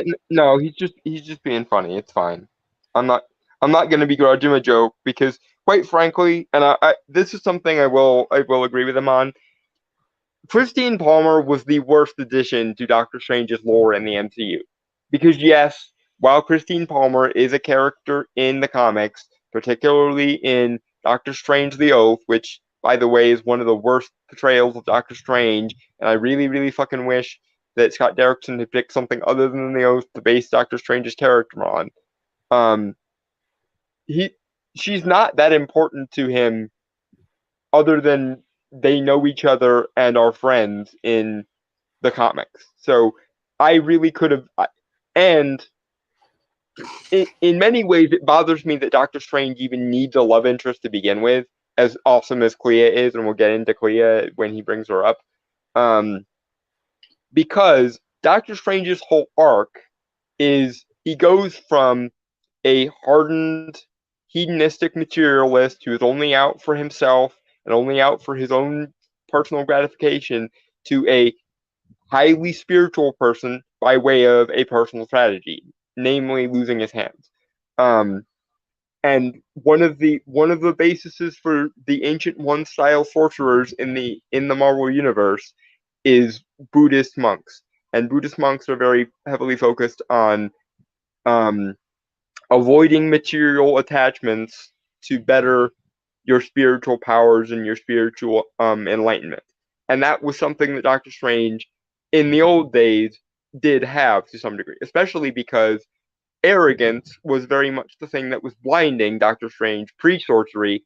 And so he actually, in the comics, kind of pendulum swings the opposite direction, i.e., he becomes so humble that it's almost pathological. He becomes so humble that it almost becomes a death wish. Like, he becomes so self-sacrificing that he literally is the kind of person who will run into certain doom almost without motivation, because he's so worried about becoming arrogant again, and so much wanting to be like the Ancient One, this, wise quasi-Buddhist monk-like figure, that he represses his inherently arrogant tendencies and becomes a guy with almost a death wish levels of self-sacrificingism. Right. But that's neither here nor there. Yeah. I do think fairly soon we are going to have to call it on this, because we're about 20 minutes away from 2 hours. So. How far are we in? 6 minutes. Okay, let's see how far we can get in the next 20 minutes then, I guess. But Everything America Chavez. Little America Chavez is being pursued by a giant interdimensional demon known as Shumagorath in the comics, but Gargantos in this movie. Doctor Strange, who isn't the Sorcerer Supreme, and Wong, who is, team up to fight Gargantos and dozens die in collateral damage. I might as well bring this up now so I don't have to bring it up again. Okay. I'm gonna let him finish his point. But Fair enough. Again, in the review, there are a lot of very effective and conveniently forgotten spells. Most specifically, the Sling Ring. A well-placed portal could have ended the Spaghetti Monster, Gargantos, Wanda, and our misery at any time. Right. I got you, buddy. okay, this is the thing about the portals, and this is why I will defend this movie for not overusing the portals. The portals are Doctor Strange's lamest spell. And they are also, within the context of the MCU, his most basic spell. And Doctor Strange is always learning new spells. And in order to get good at using those spells, he has to make use of them regularly. So that's why he doesn't just portal as the answer to everything. Because portals are a very basic spell. And depending on the beings you're working with, a portal might not even work. Because with Wanda, unless you stick her into the middle of a black fucking hole or something, which we don't see evidence of having to do, because as it's explained in the first movie, it has to be somewhere you're familiar with. Because you have to be able to imagine it in as much detail as you can, because the more detail you imagine something in, the quicker and easier the portal will show up. That's how Mordo explains it in the first movie. So there's that. And yes, he probably could have just, I've been falling for 30 minutes, Wanda. But the thing is, Loki doesn't have enough magic to become dangerous if you stick him in a hole and let him fall for 30 minutes. Wanda, especially Wanda, who's been reading the Darkhold for 18 months, you stick her in an alternate dimension, and she's going to destroy that alternate dimension, which might fuck up the universe even worse than if you just address her with something that's other than portals. Also, again, he has to practice new spells to gain mastery over those new spells, because he still is a novice for all intents and purposes. And yes, he's very powerful because he has a natural gift for the mystic arts as established in the first movie, but he is not, under any circumstances, a master of the mystic. Well, no, he is a master of the mystic arts because the Ancient One declared him master of the New York Sanctum. But he is not Sorcerer Supreme yet. Yes, he's better at using magic than Wong is, but the position of Sorcerer Supreme is more than just someone who is very good at magic. In fact, if you actually remember Doctor Strange 1, the Ancient One is much less good at magic in general than Doctor Strange is, but she is still the Sorcerer Supreme. And Doctor Strange is not yet. I also like to point this out is apparently in the MCU, I don't know, it does seem kind of stupid that apparently he was the Sorcerer Supreme, but because he was gone for 5 years, Wong took over. So No. He was never Sorcerer Supreme. At least we haven't had it confirmed that he was ever Sorcerer Supreme. Oh. In the first movie, it is explicitly said that he is not yet Sorcerer Supreme. At the very end of the movie, Wong specifically says, the Ancient One is dead, and Earth has no Sorcerer Supreme to defend it. And he also says to Doctor Strange, you may have a gift for the mystic arts, but you still have much to learn. And just because he is wearing the Eye of Agamotto does not mean that he is the Sorcerer Supreme. It just means that much as with the Cloak of Levitation for Doctor Strange, or the Vaulting Boots of Baltor for Mordo, or the Wand of Watum that we see Wong using in the first movie, that's just a relic that he happens to have a particular affinity with. That does not mean that he is the Sorcerer Supreme yet. So I am going with the theory that even in Infinity War, he was not the Sorcerer Supreme. And we will get into my argument as to why when he brings it up, because he will bring it up. Banana. Okay. Let's see. Banana. The giant hands would have come in handy, the saw blade, the giant cat thing, any of these. But we're just going to let it rest because it just happens over and over again. And most of this film is, and then we get some exposition, and then we get some more exposition, and Okay, exposition. Like every movie has it. Would you rather they not explain shit? Because then you'd be complaining as to why they didn't explain shit, as you just did. Strange, apparently, according to you, Gary, Strange should have stopped and winked at the camera every 5 minutes and said, "Let me explain to you in very explicit detail why these particular spells were more useful in this instance than any other spell I know." I will say this though, like as bad as, not bad, but as lackluster as the script is,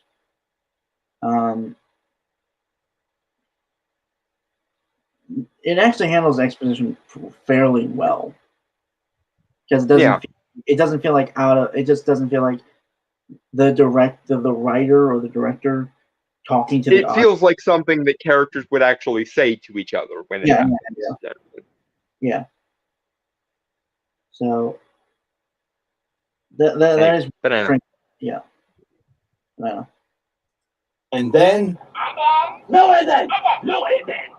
let's talk about some exposition. They sit down in a cafe, and I have to point this out up front. The Defender Doctor Strange was after the Book of Vishanti, which is supposed to be a fairy tale, but Wong, the Sorcerer Supreme, knows about it because he was told in a secret book that the Sorcerer Supreme gets, alluding that Doctor Strange.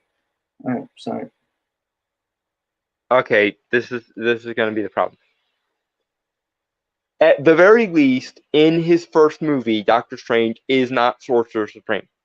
So if you are assuming that he becomes Sorcerer Supreme at some point, it would have to be at the very least after his first movie, and probably also after Ragnarok. So you could, I suppose, make the argument that he was Sorcerer Supreme in Infinity War, but we never get that confirmed. All he calls himself is a Master of the Mystic Arts, or the Master of the Mystic Arts, which is not the same as Sorcerer Supreme, and isn't even the same as Sorcerer Supreme in the context of the MCU, because we see the Ancient One refer to him as Master Strange in his first movie before he even became minorly competent at magic in the fight with Dormammu. So there. Banana. Right. Because I want to get through this point at least before we stop, because this was the point that made me go, okay, you're just objectively wrong, and I can explain to you why you're objectively wrong in this case. Banana. Yeah. That the Sorcerer Supreme gets, alluding that Doctor Strange, when he was Sorcerer Supreme, blew it off. And it seems that everyone involved in this film either forgot or didn't watch the first Doctor Strange, the one where he becomes Sorcerer Supreme by excelling at reading a lot of books. Remember, he was meant to be the best of them. Okay. No, Gary. In this case, you, sir, failed to watch the first Doctor Strange movie closely enough, because if you remember, there were the following lines of dialogue in the final scene, i.e. the very last scene in the first movie of Doctor Strange. Wong says, and I quote, "The Ancient One is dead." Actually, I don't know exactly how he puts that, but he refers to the Ancient One being dead, and then he says the following, "And Earth has no Sorcerer Supreme to defend it." He then turns to Strange and says, "You may have a gift for the mystic arts, but you still have much to learn." And then when Strange puts the Eye of Agamotto back in its place, because he's not ready to wield it yet, Wong says, "You will wear the Eye of Agamotto once you have mastered its powers." And that's fine. But that is not an indication that Strange will therefore become Sorcerer Supreme. And the closest thing we get to any sort of indication that Doctor Strange is yet Sorcerer Supreme in the movies thus far is in the fight with Thanos. He says to Thanos, "You may regret the course of action that brought you here because it brought you face to face with the master of the mystic arts. But that in and of itself is not a confirmation that he is Sorcerer Supreme. And if you want to tell me about he got so much better at magic in between movies, how is he not Sorcerer Supreme yet? It's because, and I mentioned this earlier, being good at magic is not the only qualification to become Sorcerer Supreme, which you would know if you've read the comics. The Vishanti themselves have to choose you to be Sorcerer Supreme to become Sorcerer Supreme. Or the previous Sorcerer Supreme can give it to you, but she did not. She did not give him the title of Sorcerer Supreme. I don't know how the MCU is going to say that Wong became Sorcerer Supreme in the 5-year gap, but one thing we can at least infer from this is whatever trial that the sorcerers have to go through to become Sorcerer Supreme occurred in the 5-year gap where Strange was not present because, blipped, and therefore Wong got it on a technicality. But that does not mean that Strange was ever Sorcerer Supreme in the MCU, and at least in the end of his first movie, we can confirm definitively that he was not Sorcerer Supreme at any point in his first movie. Yes, he got good at magic in his first movie, but in the timeline of the MCU, he'd only been studying for a year and had only mastered basic shit, and he got a little better in Ragnarok and a little better still in Infinity War. But at no point is it implied, even implicitly, that he was Sorcerer Supreme in any of those movies. And in his first movie, there was a scene where Wong specifically said, Earth has no Sorcerer Supreme to defend it. So you, sir, are the one who has failed to watch Doctor Strange 1 effectively enough. He became a master of a sanctum in his first movie. He did not become Sorcerer Supreme. Banana. So we've established that Doctor Strange is kind of dumb, which quite frankly, he was in No Way Home, a film I liked, but he was the one thing I didn't like in it. And they really ram it home that he's not Sorcerer Supreme, so maybe by the end of the film, he'll be Sorcerer Supreme. Maybe we're tearing Doctor Strange down to build him up by the end. Don't get your hopes up. Okay. No. No, And this is one of the problems I have with everyone who just seems to have default assumed that he was Sorcerer Supreme by default. If you know the comics, classic Doctor Strange, the Doctor Strange who did in real time, by the way, take 10 years in the comics to become Sorcerer Supreme, which he got from the Ancient One when the Ancient One died to prevent Shimogorath from emerging. This was in the old school Steve Ditko days even. This was one of Ditko's last stories. Even in the comics, it took him 10 years to become Sorcerer Supreme. And the Sorcerer Supreme is stupidly OP. And yes, while Strange is OP in relation to every other character in the Marvel Universe so far, he's demonstrated a mastery of a few spells. The bolts of Balthak are the things that he fired at Thanos on Titan. He tries to later bind Thanos with the Crimson Band of Cyttorak on Titan.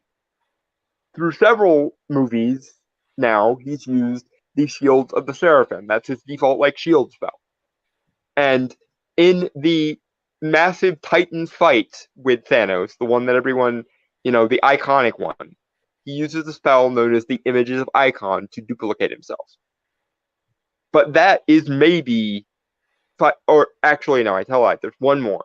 He conjures a sword when he's fighting with Thanos, and he basically has a sword fight with Thanos, which may have been the Bismuth Blade of Baragon, or it may have been the Sword of the Illuminati. I don't know which, because the associations are sort of indirect with the spells, because he doesn't actually vocalize his invocations in the MCU, which I'm hoping he does at some point. But as yet, we've only seen him use a handful of the spells that he has access to in the comics, and even then, only the ones that he's most commonly. And okay, he does turn the tidal wave into ice in Endgame, which may have been a riff off of the icy tendrils of Ictam. But again, that's only a handful of the spells that he's supposed to have in the MCU or in the comics translated into the MCU. So while he's more powerful than he was in his first movie, and while he's more powerful than a lot of other characters simply because magic is inherently more powerful than a lot of different abilities, there's no indication that while he's gained increasing mastery over his powers, he's gotten to the level of being able to be Sorcerer Supreme. And the Ancient One was less powerful than him, but again, that's because it takes more than simply being good at magic or good at sorcery to be the Sorcerer Supreme. And there's an argument to be made for the fact that the Ancient One would have actually been much more powerful if it weren't for the fact that she needed to rely on the inherently corruptive, inherently limiting energies of the Dark Dimension to make herself immortal so that she could be the Sorcerer Supreme for long enough. So the Ancient One arguably should have been more powerful, but they have the out of her power was being drained because she was having to focus on drawing energy from the Dark Dimension often enough to maintain her immortality. But regardless, there's no direct indication that he was ever Sorcerer Supreme. So it's not a case of he was Sorcerer Supreme, then he got blipped, and then Wong took over. It's a case of he probably was never Sorcerer Supreme, and whatever mechanism declares Sorcerer Supremes happened in the 5 years of the blip, and Wong was the most competent master of the mystic arts at Kamar-Taj at the time, so he became Sorcerer Supreme. Moving on. Banana. So America Chavez proves that the multiverse exists by showing Juan and Doctor Strange the dead body of Defender Strange. We also learn in the MCU that dreams are just windows into our multiversal selves. I wonder if there's a multiverse version of yours truly that just enjoys MCU films, unquestionably someone who's... Actually, that's a theory I've had for a long time about dreams, but that's inconsequential. But I'm just...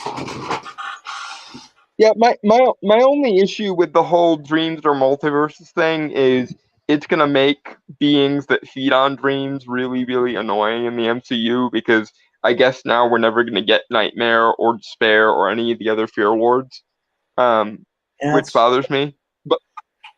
But they might just do the smart thing and explain that dimensions aren't the same as parallel universes, and therefore there can still be dream dimensions where non-multiversal dreams still exist. So that's possible. Anyway, I guess we can just leave it there because I just wanted to get through the thing where he categorically and objectively gets wrong that Strange was Sorcerer Supreme in his first movie, because he definitely wasn't, and arguably he wasn't ever Sorcerer Supreme even in Infinity War, which actually, in my opinion, makes him fighting Thanos in Infinity War more impressive if he's not the Sorcerer Supreme yet, because that's what he can do when he's not Sorcerer Supreme. So whenever he becomes Sorcerer Supreme, he's going to have fuck off numbers of powers.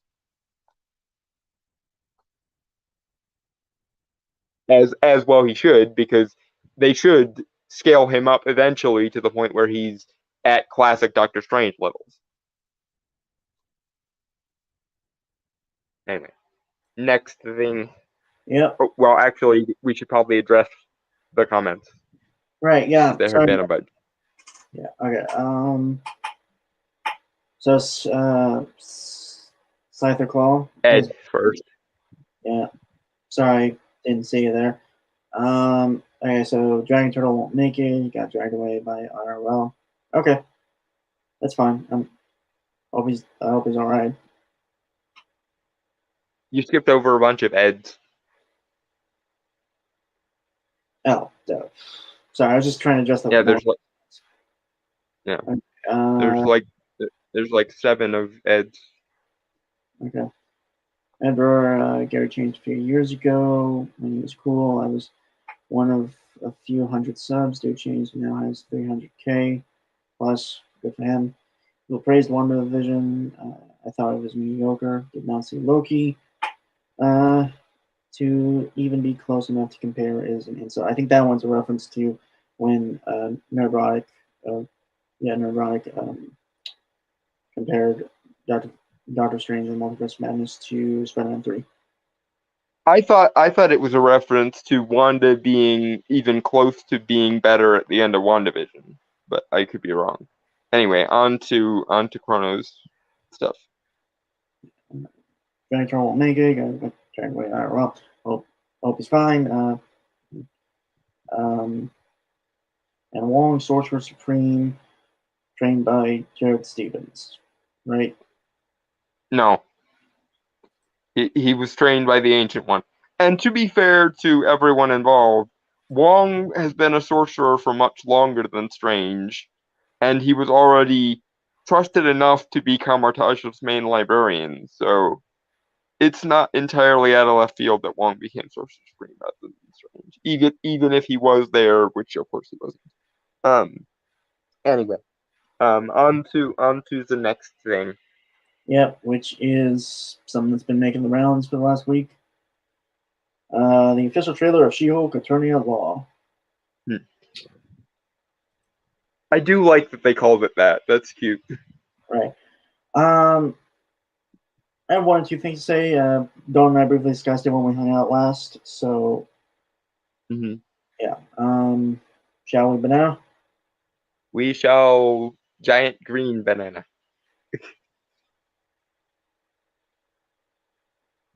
Okay.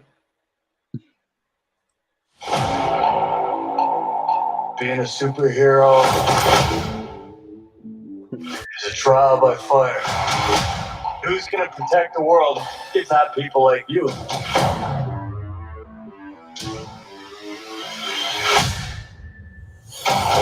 I'm Jennifer Wolf. Not really safe for the first 20 seconds because it's really just building stuff up. Yeah, no, I do like Bruce's little summation of what it means to be a hero, though. That's nice. Yeah. I will say this looks a lot more cinematic than. Well, it looks more. It looks a lot better than other. Actually, not. Never mind. I mean, it looks kind of the same as other, like the high quality in terms of camera. Sure. Yeah. I just wonder if they get creative. Is the thing. Yeah, that's just MCU being MCU and having Disney's fuck you money. Yeah.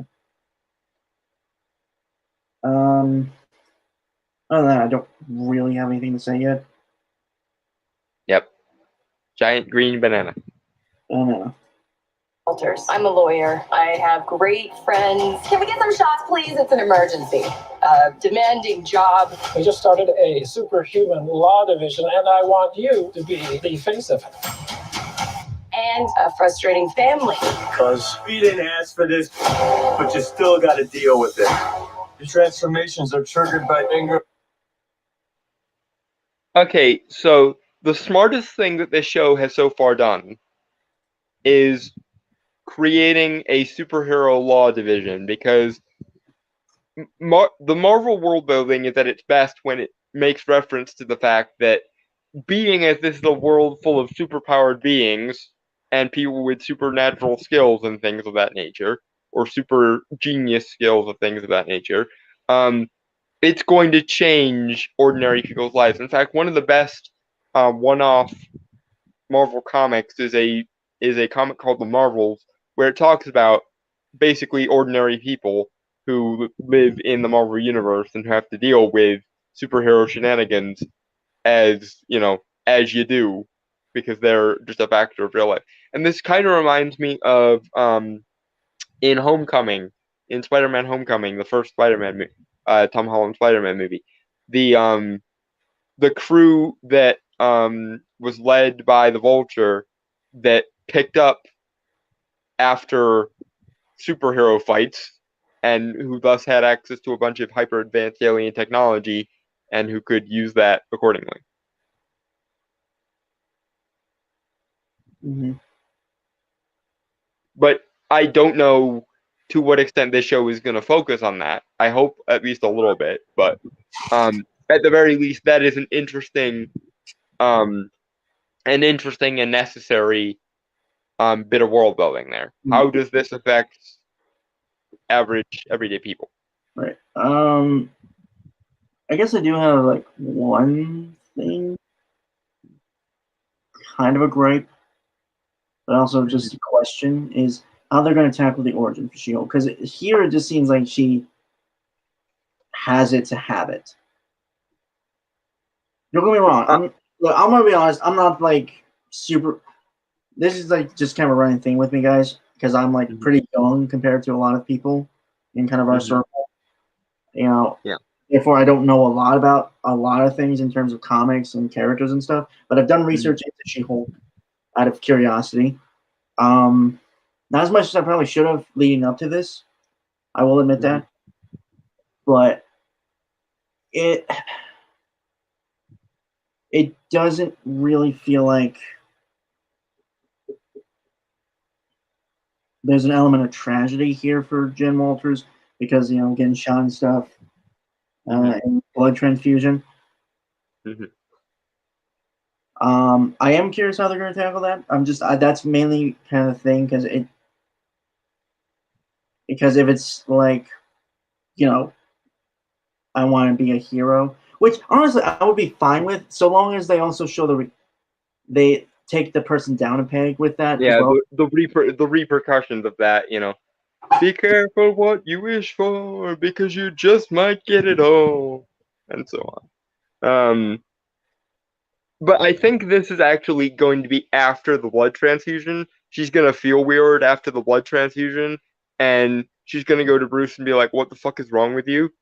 And he's gonna be like, "Okay, well, either you can just feel weird for the rest of your life, or we can do these experiments on you, which will actualize the Hulk aspects." And she'll be like, "Okay, sure." And then the origin happens, and she becomes She-Hulk. Yeah. Right.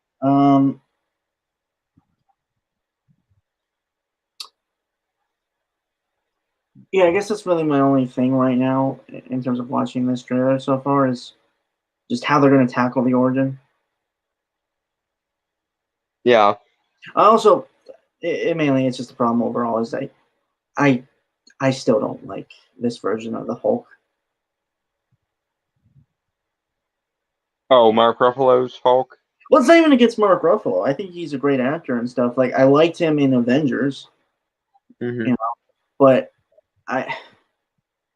they haven't really done anything with him. Yeah, well, to be fair to the MCU, they can't really do anything with the Hulk unless they have him guest star in somebody else's shit, because Universal still has the rights to the Hulk.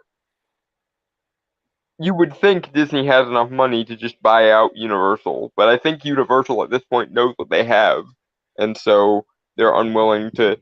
They're basically wanting to bleed Disney dry over it, and Disney is just like, we'll just come up with a bunch of crossover things for him to be in, so that we don't have to give you money. Yeah. I still would have liked to see at least a trilogy of Hulk movies to really get into the character and maybe see more. I don't know. It's just a lot of it feels very disjointed in terms of the journey. If I were you, I would just view the 2003 Hulk as canon, and the Ed Norton Hulk as canon, and then just go from there. Because I see no reason why the 2003 Ang Lee Hulk can't be canon. So, for those wanting a Hulk movie, it's there. Part of me feels like, since I've talked about this, that I should pitch a Hulk series. Yes. Well, a Hulk trilogy. Yes. Mm-hmm. I wouldn't mind seeing what's his name, the villain who has the superpowered brain and telepathy and shit. Is it Leader? Yeah.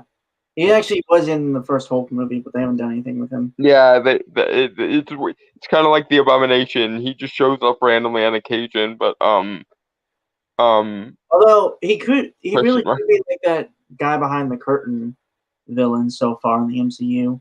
At about like two decades, I think now. I mean, No, not 2 decades.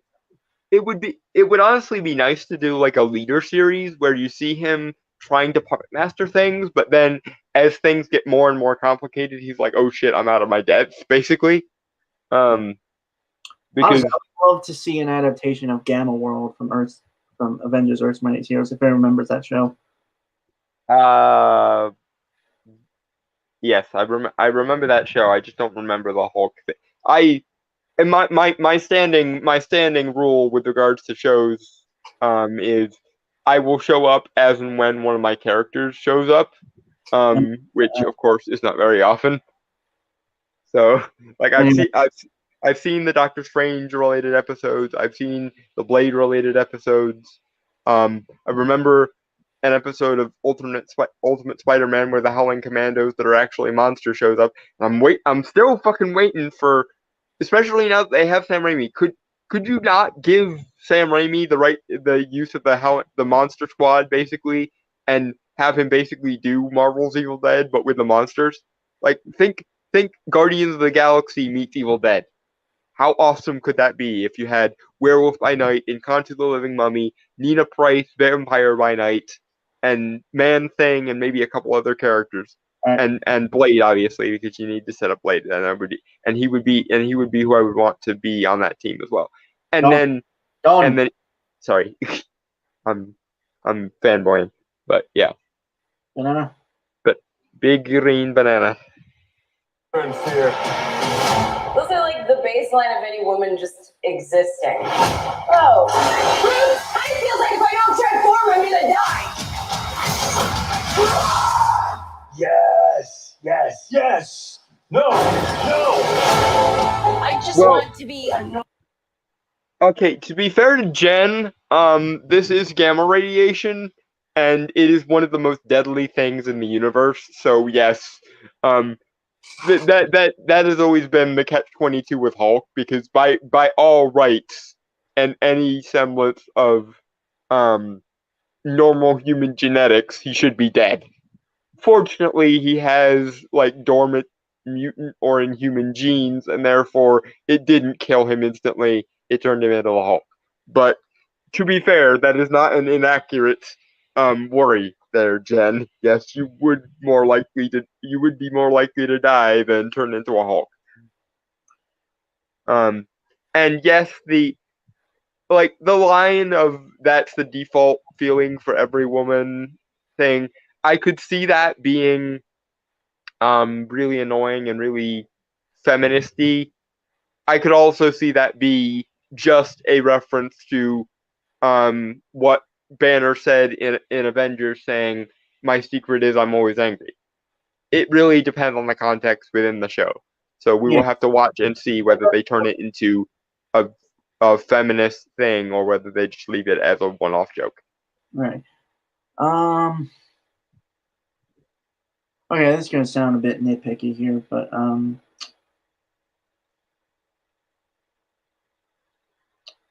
it feels a bit bland. Not so much the content, but more so the settings. Yeah.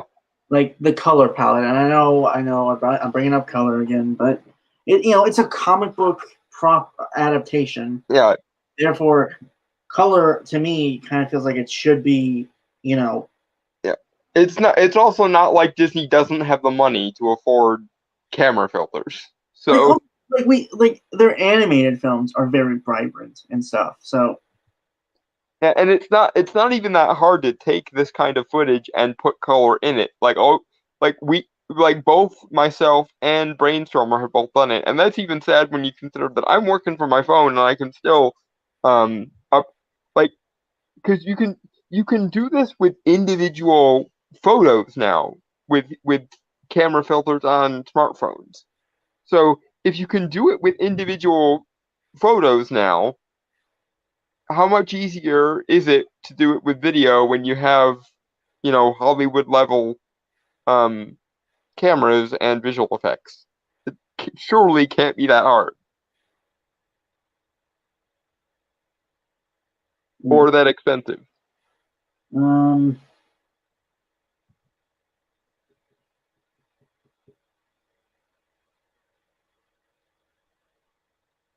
Yeah, but I don't know. I don't really think I have anything else to say so far. So Yep, banana. I don't know. Normal, anonymous lawyer. Can you tell us where She-Hulk is? Jen, you're a story now. Girl, your ass looks crazy right now. You could be an Avenger. Oh, I'm not a superhero.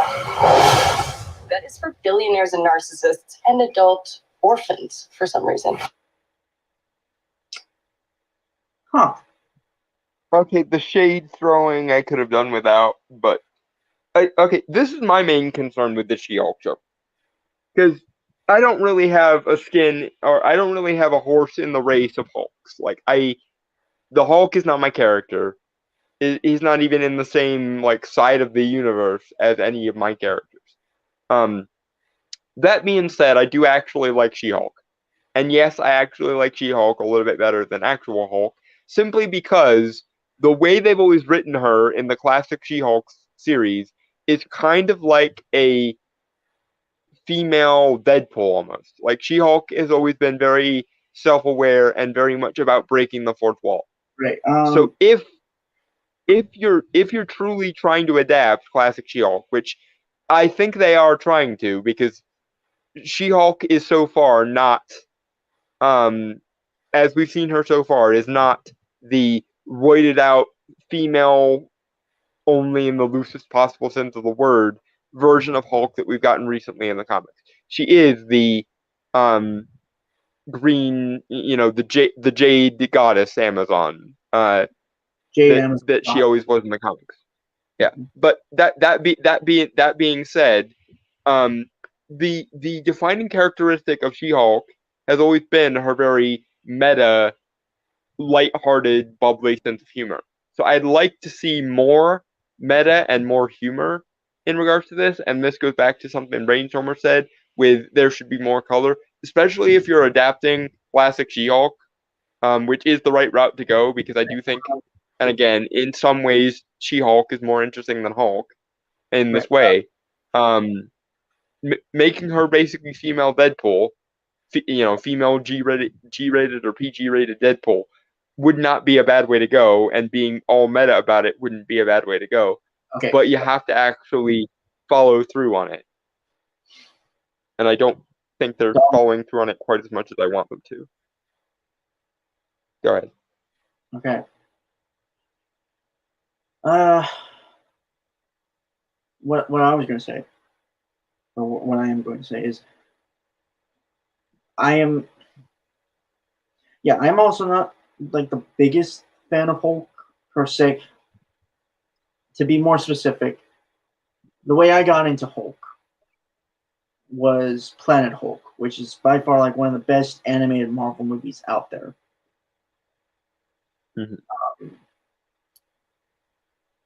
And I like Hulk, not when he's like just pure animalistic instinct, but when he seems to be a character in his own right, in contention with Bruce Banner. When it's basically two personalities sharing the same body, more or less. Yeah, not even like a Jekyll or Hyde thing, as so many people like to point out.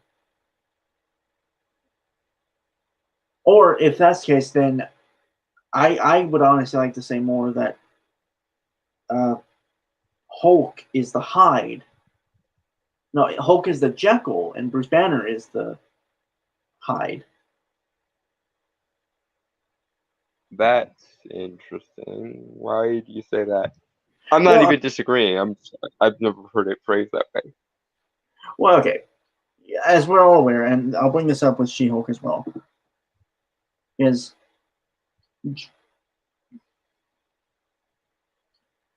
because Hulk is, by the gamma radiation and just a Hulk syndrome, I guess we can call it, brings out whatever whatever genetic quirk allows him to turn into a giant green rage monster rather than a corpse when faced with gamma radiation. Right. He it amplifies the nature, the desire and inner nature of a person.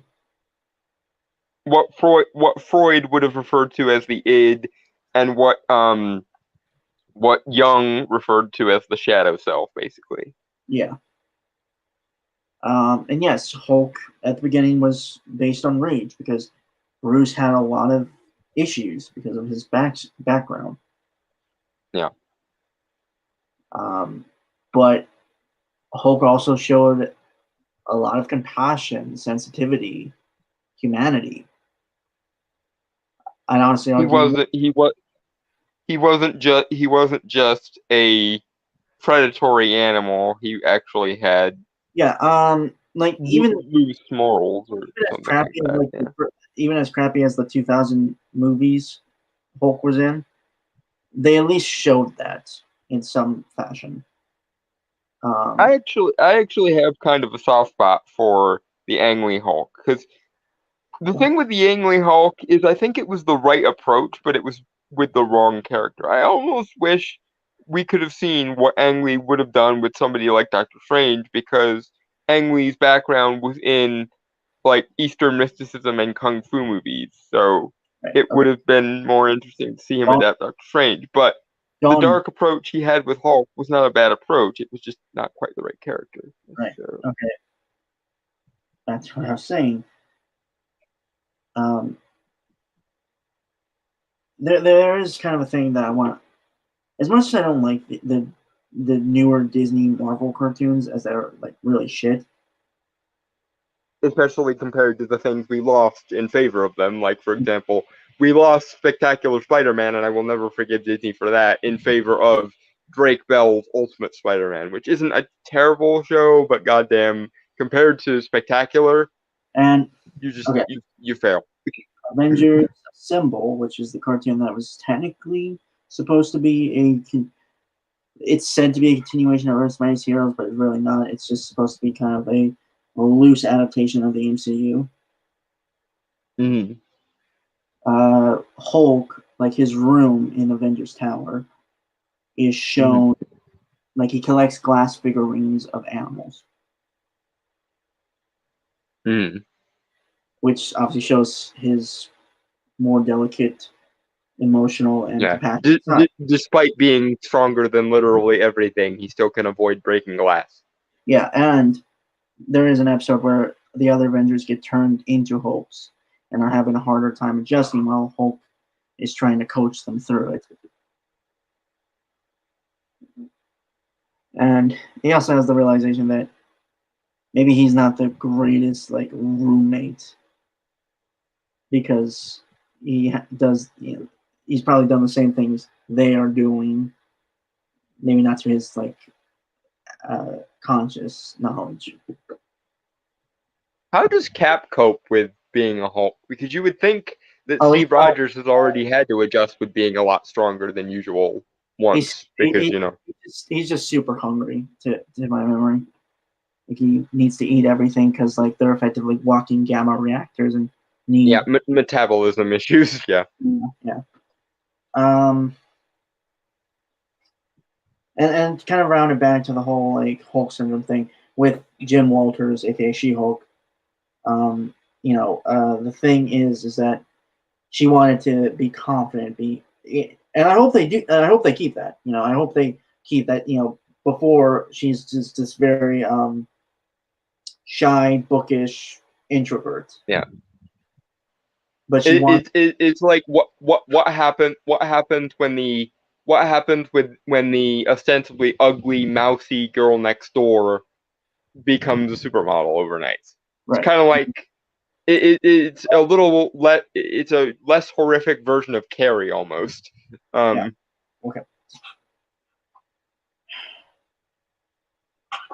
So I am going to continue before Dawn interrupts me again. Sorry. I'm not trying to sound like that again. Yeah, and it definitely is showing here, even though like she's not really talking much as She-Hulk. And I also want to say like I don't mind the joke here with the whole superhero thing because I mean if you like look on the grand scale thing, like a lot of characters. Also, I kind of assume that's a reference to Batman or Tony Stark. Well, but that's why the joke works to some degree, because it is actually, if you look at the backstories of most superheroes, even Bruce Banner, there's a lot of trauma there, and I think Bruce at one point was technically an orphan because his dad was missing and whatnot, if I remember correctly. Yeah, I think so. It's been a long time. So yeah, I don't. My issue is her dumping shade on her fellow super beings while claiming that she's basically the exception. It feels a lot like Carol Danvers' "I don't have to prove anything to you," and that I could. I'm not saying it will become a, feminism fuck yeah type show, and I hope to God it doesn't. But I could see a situation where it became kind of like Carol Danvers' arc, whereby the only problem with her is that she didn't realize how awesome she automatically was, which would be a really shitty arc. Right. But I don't think they're going that route, because if they were, they wouldn't have opened the show with, or opened the trailer with, Bruce talking about what it means to be a hero. I think that's going to be her arc. She's going to be overly indulgent, using her new powers to basically live the high life, and then shit's gonna hit the fan, and Bruce is gonna have to give her a talking to so that she remembers, oh yeah, basically Stan Lee's razor, with great power comes great responsibility, and she's gonna have to put aside her rollicking and having fun to do something heroic, I think. All right. There's another thing. It kind of relates to the. Okay. Yeah, it does relate to like the thing we brought up with color, specifically like this bar scene. It could look different. It could look different in actuality, but I'm not too sure. It seems it's too dark. Like it's the same thing with the CGI. They could fix it later, but for now it doesn't look good. Honestly, I don't even have a problem with the CGI. I don't like. It's not that big of an issue to me. Not really to me either, but a lot of people have been complaining about the CGI, so I'm just saying. I'm going to bring that up later, like when we got towards the end, maybe. But yeah, like I don't mind the CGI. Honestly, I don't really have an issue because I'm used to seeing like kind of crappy CGI. Like I grew up watching like Stargate, Farscape, TV shows that had very little budget and had crappy CGI, but made it work. Late 90s, early 2000s CGI. You were trying so very hard. Yeah, well, okay. The thing is, like they did so tactfully. They didn't just throw. They knew they were limited, so they were creative with what they had. Whereas now they're not limited, so they don't feel like they have to try as hard, and so most things end up looking like shit anyway. Yeah, I mean, to be fair, it's still photorealistic. Like it looks, it's not bad CGI. I don't really have a problem with it per se. I'm more just worried whether or not the performance of the actress comes through, or if it's going to be kind of wooden.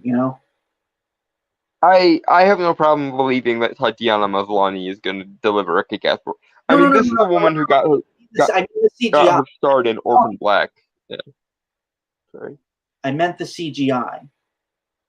If it's going to capture the performance or not. I'm assuming they used some kind of motion capture for her. So I don't. Plus, Jennifer Walters' Hulk mode isn't quite as extreme as Banner's Hulk mode, so they don't have to change her quite as much.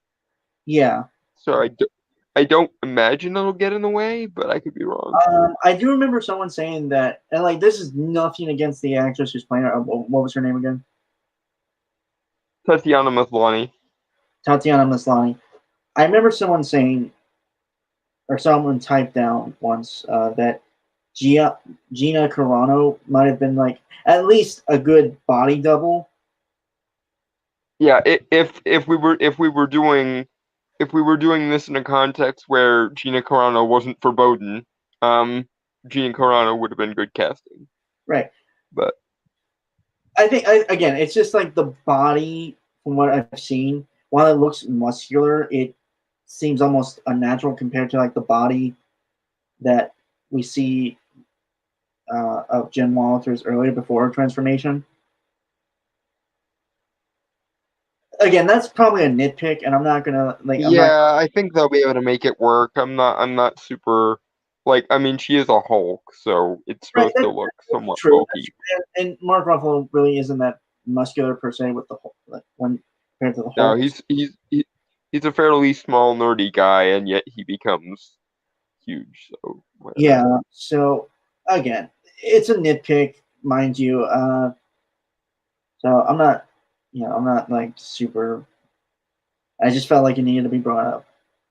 Yeah, and again, I think they'll probably do one or two more passes over the CGI, and it'll look better on screen. So Right. I think honestly, my real issues are more so technical than story or anything because I'm not seeing anything that really turns me off. Yeah, like I'm mostly just looking out for the context because some things I could see turning into opportunities for feminist preaching, but they don't have to. And like I said, they could have easily turned America Chavez into an absolute insufferable character, and they fixed her, so I'm not complaining. Hopefully in the Marvels, when they have to revisit Carol Danvers, they'll soften up Carol Danvers a little bit, but not so much that it ignores what was wrong with her to begin with, but enough that she's not as quite insufferable. Anyway. But who knows? Hopefully Rogue will show up at the end of that and just take Carol Danvers' powers and we'll be fine, but whatever. But orphans for some reason.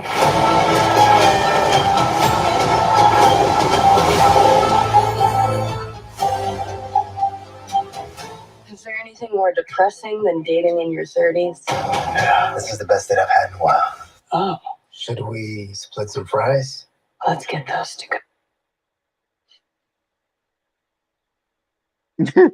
Honestly, it's gonna be weird, but I don't mind that there's this dating subplot, I assume, in here, because for a character like this, it kind of makes sense. Yeah, because again, part of this is going to be her wish fulfillment fantasies. She goes from being the mousy, nerdy Velma or Daria type character to being the, cover model prom queen type that she's always probably been jealous of secretly. Yeah. In the same way as Captain America was much more confident after the procedure than Steve was before, because he went from being, in his words, the guy who girls might step on to being the biggest guy in the room. So, right. Of course, he's going to be a little bit more confident about it. So,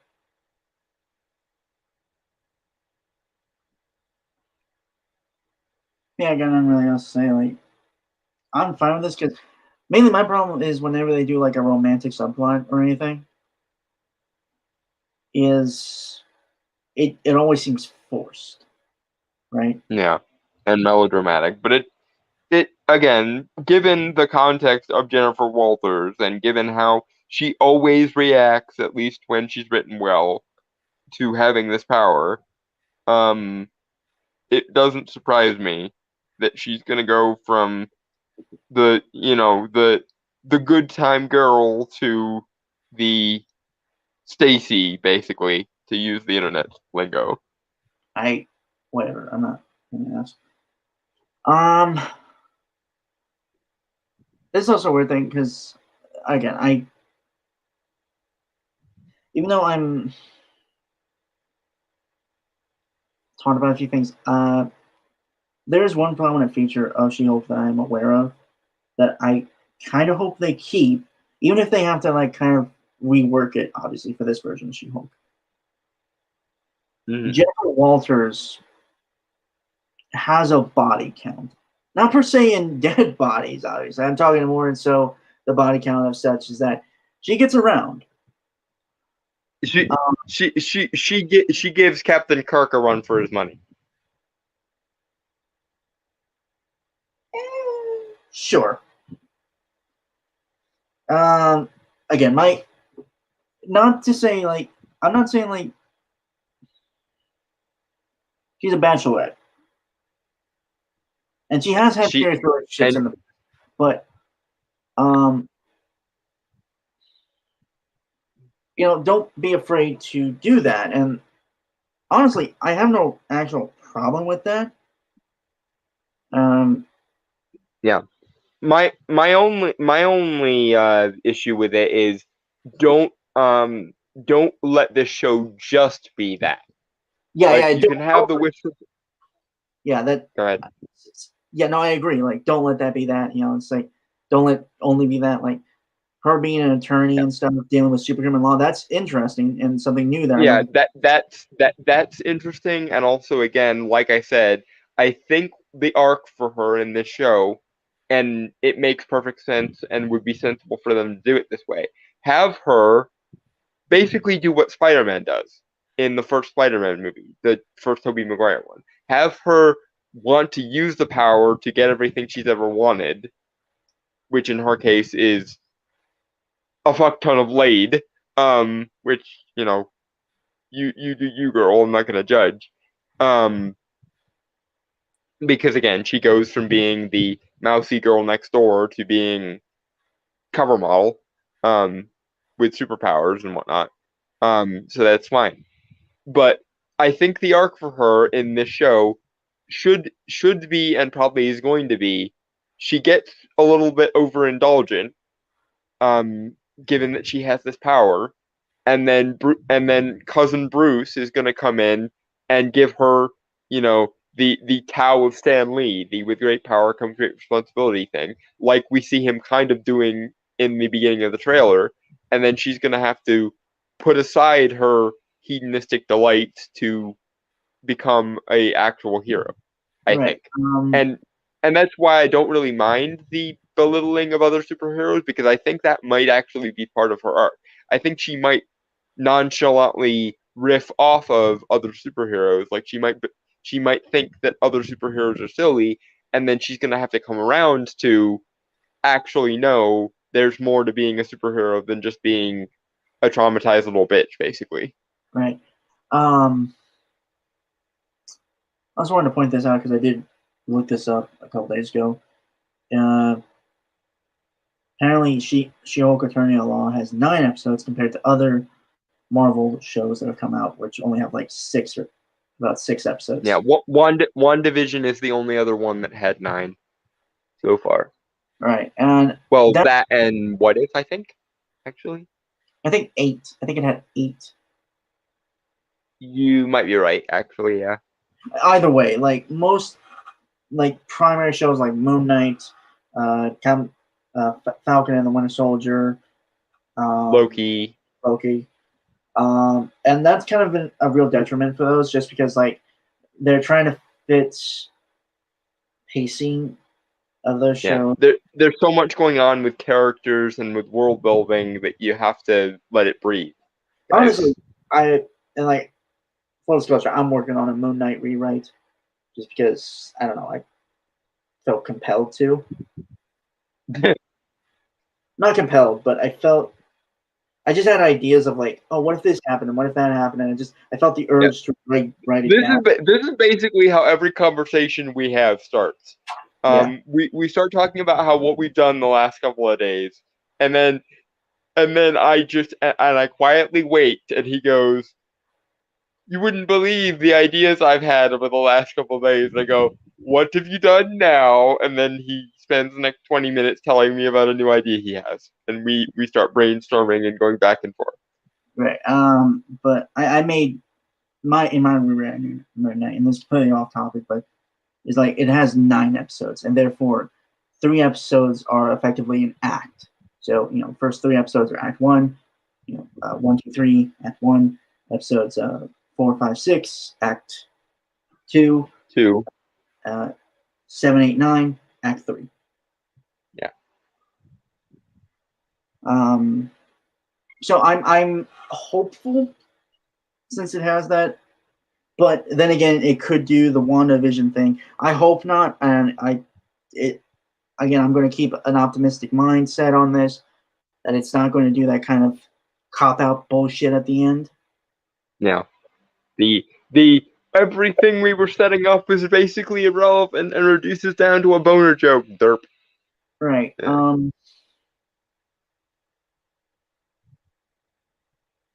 Anyway. Though I dare say Kevin Feige learned his lesson on that one, because the shitstorm that he received after the end of WandaVision is something that I don't think he's gonna forget anytime soon. Right. Alright, so we got 7 seconds left, so. Banana. Go.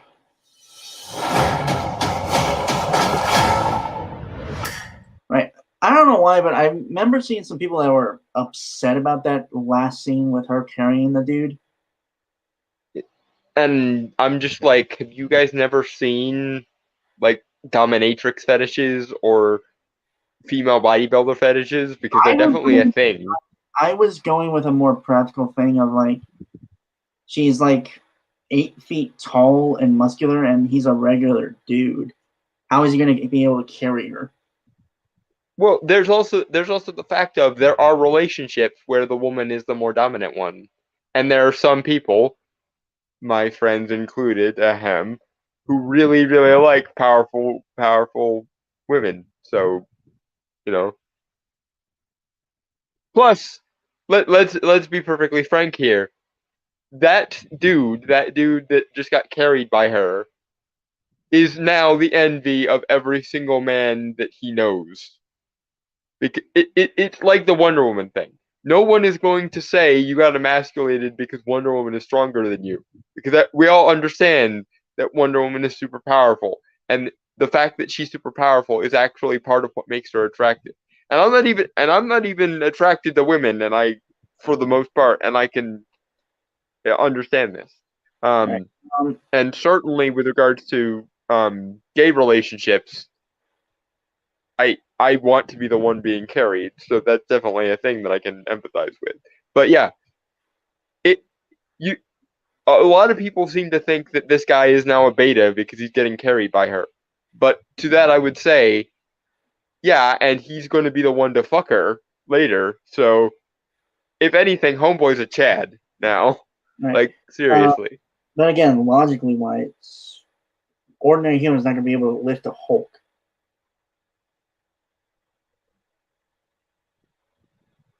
And like my mind actually didn't go dirty like you did.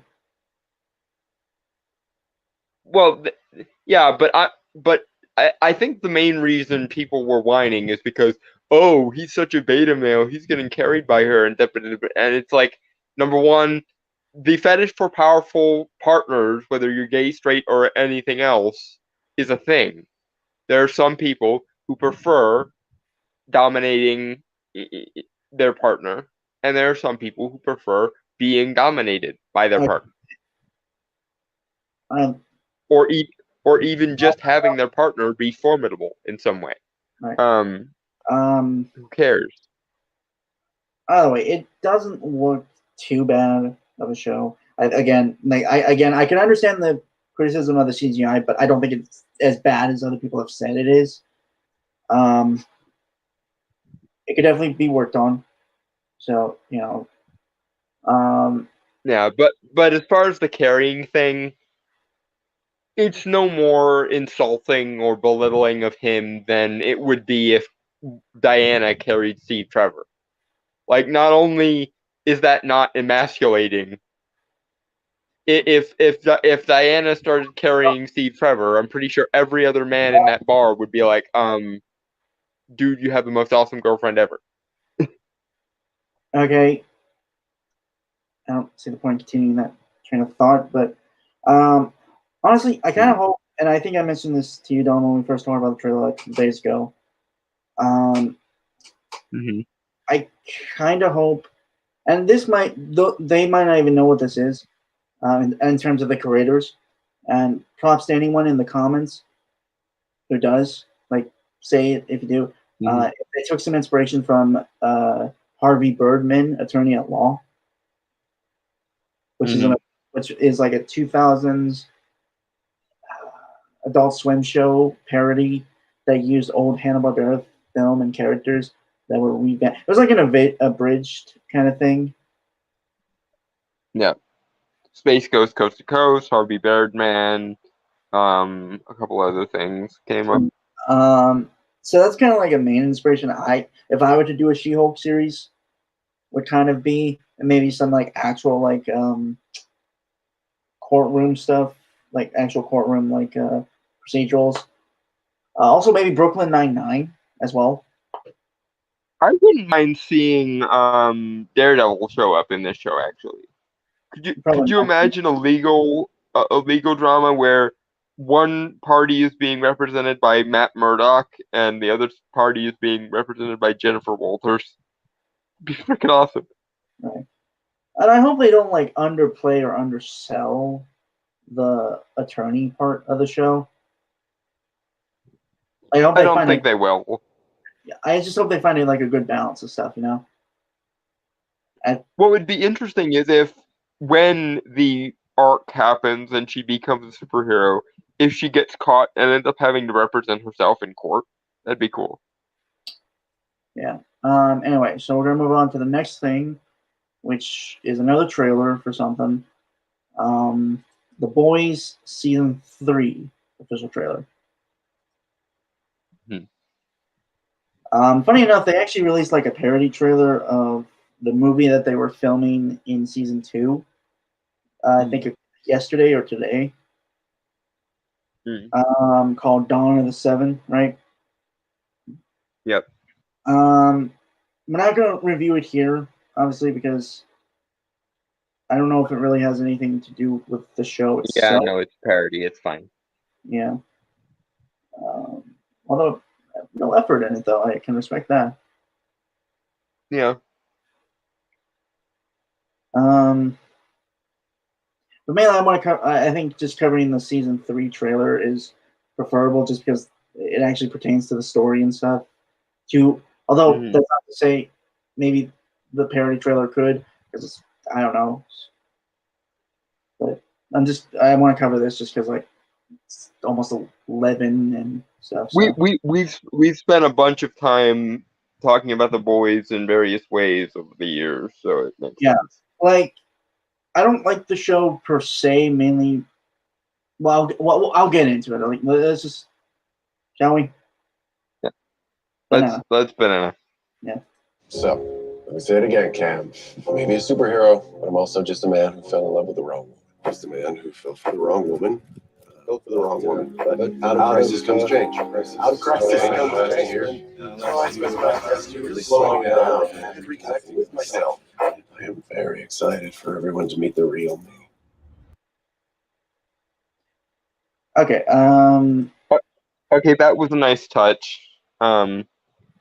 Because it references how fake and manufactured the media are. There have been many compilation videos with real life events. For example, the most famous one is probably the Trump-Russia possible collusion thing from various networks. That happened. I was kind of going somewhere else pertaining within the story and stuff. Also, just wanted to compliment Anthony Starr, who's playing Homelander, on his acting. Like, just this still image, I think you could see a lot of just the mania behind those eyes. Yeah, I wish he got a chance to play a actual like good superhero, just to see the difference between how his Homelander portrayal versus like if he played, I don't know, Adam Warlock maybe. I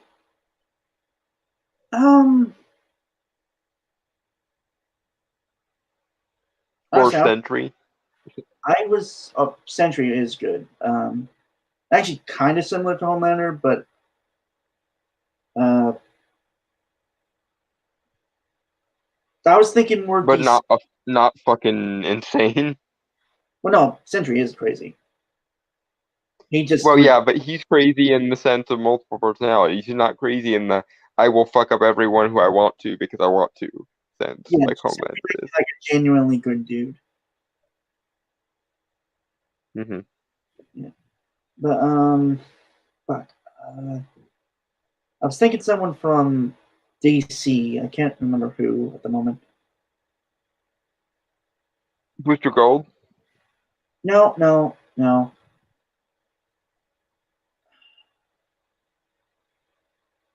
I wouldn't mind seeing him as Booster Gold. Booster Gold is basically Homelander if he was sane.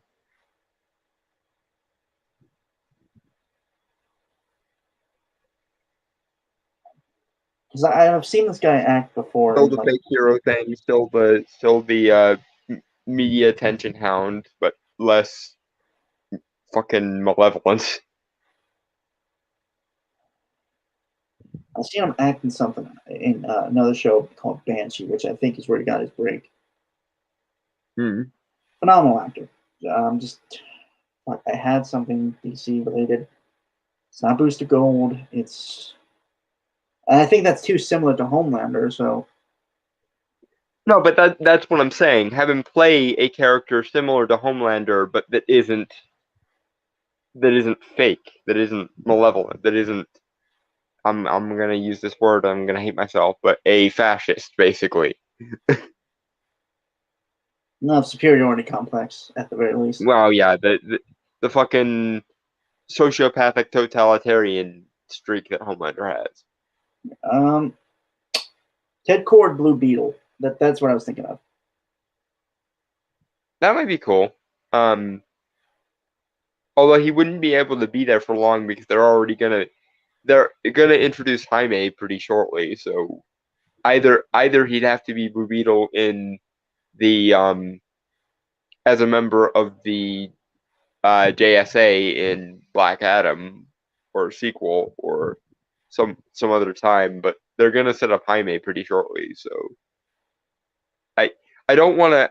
I wouldn't want him to be Ted Kord just because I don't think they'd get enough use out of Kord. Him as Booster Gold, I could see showing up in a couple different things. That would be cool. Honestly, I think if Chris Evans wasn't picked. If he wasn't Cap, Anthony Stark would be a pretty good Cap, but Star, not Stark. Or Stark, but yeah. He would. I just wanted to bring up that's not even his real voice. That's an accent he's putting on. He's not American. He's New Zealand. He's a New Zealander. Good for him. Somebody put him in touch with Taika Waititi, and then maybe he can put him in a starring role. So, him as Hercules would be cool. Well, like he and Carl Urban, they're New Zealanders. But Carl Urban gets to use his actual voice as playing Billy Butcher. Yeah, and Anthony Starr as Hercules would be pretty cool. And I'm gonna assume they already have him cast as somebody, but like if whoever they're gonna cast as Hercules in Thor: Love and Thunder wasn't playing Hercules, I would want Anthony Starr to play him. Right, but again, honestly, my praise is going to be mostly for the actors and maybe the technical aspects of this show. And I will say that the show's writing is better than the comics writing. Yeah, I feel like I've done research into it. I haven't read the comics myself. Just full disclosure there, just so it's all out in the open there. Mainly because I didn't want to. I did everything I've seen of it. I like the comics themselves. It just felt over. It's so bitter and cynical and shit and nihilistic. Like, yeah, good God, okay. unnecessarily grim. Yeah, grimdark and nihilistic and bitter and Yeah. basically, like, it takes the piss out of superheroes in the same way that one really bad episode of Rick and Morty does. Honestly, and I think I've said this before, I don't dislike the Vindicators episode simply for the fact of the story between 1 Million Ants and Supernova. Yeah, if they had actually focused on that, I wouldn't have hated that episode either. But my main issue with that episode is it parodied the cynical Schadenfreude-laden people who riff off of superheroes, but I don't think the writers knew whether they were trying to make fun of the people who strawman superheroes or if they were actually trying to criticize superhero movies along with those cynical Schadenfreude-laden folks. Right. I think what would have helped if there was like a genuinely good hero that was trying to do their best in that team. It would have helped if there was just somebody who was capable of arguing with Rick. That would have actually demonstrated both sides of the argument. But the best we get is Morty, and all we get from him is, please stop raping my childhood, Rick. Honestly, I feel like if Morty of more recent seasons had talked to Rick back would have then, been a better, would have been a better counterweight to Rick in that episode, probably. Anyway, shall we? Now all I can think of is that line, you've ruined everything. The heroes, the villains, the line between them, my childhood. Sorry. That was a good line from Morty, which is why I think they might have been parodying the cynical, dismissive, anti-superhero Schadenfreude approach rather than vindicating it, but who knows. Banana. Yeah. There's something wrong with Homelander. There's something broken. He's lost his fucking mind. Mommy, Daddy, and Sweetheart, if you think Homelander was just now broken, you might be a little bit late to the party on this one. Or it could be very telling if this is what they think. Like, up until this point, he's been quote unquote sane. Yeah. You know what would be really funny is if he starts acting like an actual human being. Like he actually starts acting compassionate and they think that's wrong. Because they're used to him being an asshole. He actually started to do that with Ryan. If you actually see those scenes, his son from season 2. Yeah, he was at least trying to put on the good dad act. See, I don't even think he was trying. I think No, he was doing his best to be sincere. It's just a matter of because it's Homelander and because he very obviously has either malignant narcissism or some kind of sociopathy. Even that is corrupted by the fact that he can only do it when there's something in it for him, kind of thing. I don't think he was doing, like, the scenes with him feel so very genuine. Like, I don't even think he's doing it out of, like, any. He doesn't even. No, I don't think he's doing it. I don't think he's trying to be manipulative on purpose. I just think that he can't help but be in some way because of how his background works. Right. Fair enough. Okay, that's fair. Like, he doesn't even realize he's doing it, is what I'm getting at. Right. The way you were saying it before is like he was deliberately doing it, No, I don't think he. I think he's trying to be as nice as he can be. It's just that his emotional life is so stunted that his attempts to be nice are very surface level. And when you take away the fact that Brian is his son and therefore he has a vested interest in making sure he can do well, it sort of ruins it a little bit. Ryan, not Brian. Or Ryan, sorry. But yeah. Either way, I think what would be funny is if he starts acting like a sane human being, and the Seven react to that with, "Wait, Homelander being kind? What the fuck?" That would be funny. Also, they're doing good parallel shots here. Again, overall, the technical aspects and like the acting are always on point with this show. Like, it's more colorful than like the previous one, which was She-Hulk one. Mm-hmm. Granted, which is ironic when you consider that She-Hulk is supposed to be really bubbly and upbeat, not lighthearted, and the boys are supposed to be all cynical and grimdark, and yet the cinematography is still better on the boys. To be fair, when I say colorful with the boys, it does seem to have that Michael Bay oversaturation deal. In some cases, yeah, but it's at least something as opposed to just. Which I wonder if it's deliberately that way. In some cases, to evoke kind of the hiding cynical manipulation behind a lot of color kind of thing. That wouldn't surprise me. I mean, if you look at the shots, if we were to do the Dawn of Seven trailer, a lot of the scenes seem to be like oversaturated and stuff, so it does look very plastic and artificial. I was gonna say Michael Bay. Mm-hmm. Which is probably who they would have gotten to make a Seven movie in that universe. Anyway, shall we? Banana. Right. I didn't want to bring it. Right. Sorry. Totally almost blanked on there. The parallel between Homelander and Butcher, because they are very much similar characters, driven by. They're very parallel to each other, where they're both very driven by the trauma and pain of their lives. Yeah, it's similar to Light and L in Death Note, how they're sort of mirror each other in sort of a there but for the grace of touching the Death Note go I sort of thing. Well, I think in the same way you have that here with like if Billy Butcher had been taken by Vought when he was a child and given all this power, he would be exactly like Homelander. Right. And vice versa. If Homelander was just a dude, he'd probably be just a dude, kind of like Billy is. Right. Yeah, just Butcher.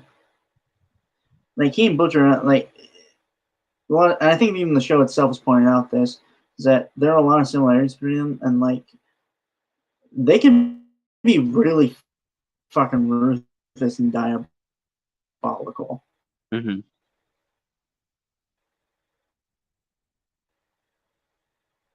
Like there's a scene in season 2 where Homelander, that if he doesn't speak against Homelander at a hearing, he Mm-hmm.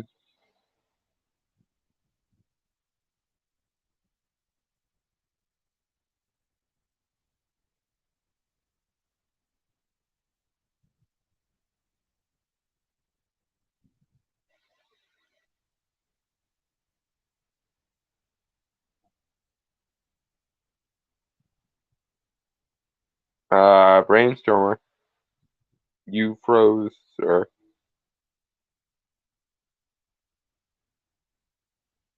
my mic muted for some reason. Okay. Where did I stop? Butcher was defending Homelander at a hearing. No. Butcher was talking to the guy who made Homelander to go against him at like a court hearing, to speak against him by threatening the guy's entire family and killing them all, including like the kids and stuff. Mm-hmm. And he does it with like a smile on his face and sipping a cup of tea. But like the thing I was gonna say is like the big difference between them, while Homelander I think outwardly portrays, and a little bit or a good chunk of him does statistically enjoy the pain he puts onto mortal people. Yeah. He's lied to himself to be like a god and stuff and feel superior. Mhm. Because, in his youth, he felt none of that. He felt powerless. He felt empty. He felt like everything Yeah. was taken from him, right? But in studies of narcissism, they refer to that as the false self. In order to cover the fact that they're all traumatized, they put on a false self that is perfect and omnipotent and morally upright and all the rest of it, so that they can justify in their own head why they are still the heroes of their own stories. Right. And Butcher does that to an extent, but he has people, even if he is like the most terrifying motherfucker in the room, he still has people that call him out on his shit. And he also recognizes his flaws as well. Like, he doesn't try to hide from them either. Yeah. There but for the grace of God or the arbitrary chance of thought go I, basically. Yeah. And it's very evident that, he's promised his dying wife in season 2, the finale, that he'd protect Ryan, even though, like, you could really tell he really wants to kill the kid. Like, in a very brief moment, he just sees Homelander. Mm-hmm. But when he actually, like, when Ryan actually walks over to him, like, I think in some way he does see his wife in the kid too. He puts his trauma aside and sees Ryan as a human being rather than just the spawn of that fucking asshole Homelander. Yeah. Also, I think it is also very evident that the two had very different lives. While Butcher was like a soldier and stuff and had a brother, Homelander was very isolated and treated like a lab experiment and stuff. Mm-hmm. That's why I made the connection to L and Light. Like, if in a universe where L had picked up the Death Note instead of Light, he would have become the same as Light, or arguably even worse. Well, in the same way, if young Billy Butcher had been taken by Vought instead of Homelander, or I don't even know Homelander's actual in-universe name. I can't remember. John. Yeah. If young Bill Butcher had been taken instead of John, he would have become just like Homelander, if not worse. Because the thing that defines Homelander as the malignant narcissist that he is, and he definitely is a textbook case of malignant cluster B personality disorders or malignant narcissistic personality disorder, is he was a traumatized child who was given all the power in the world and given the ability to see himself as a hero. And as per usual with cases of narcissistic personality disorder, he puts up the false self of being this messianic Clark Kent-like figure, when in actuality, he's a bitter, traumatized child who likes seeing things bleed that are weaker than him because he gets off on the power that he has. Because he was raised at a time when he felt absolutely powerless, and now here he is having all the power of the world, basically, according to him, the power of a god. Yeah, it's almost if Lex Luthor was Superman, kind of. Or worse yet, if instead of Clark's rocket falling in the middle of Kansas and being picked up by John and Martha Kent, if he had been picked up by Lionel Luthor instead. I think there's an episode of Smallville that did that, like an alternate time or something. Anyway, shall we? Banana.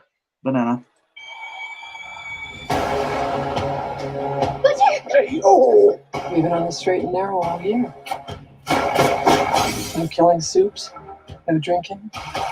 Even follow Hugh Campbell's orders without strangling him. Now you're just being cruel. Or maybe you're not such an asshole.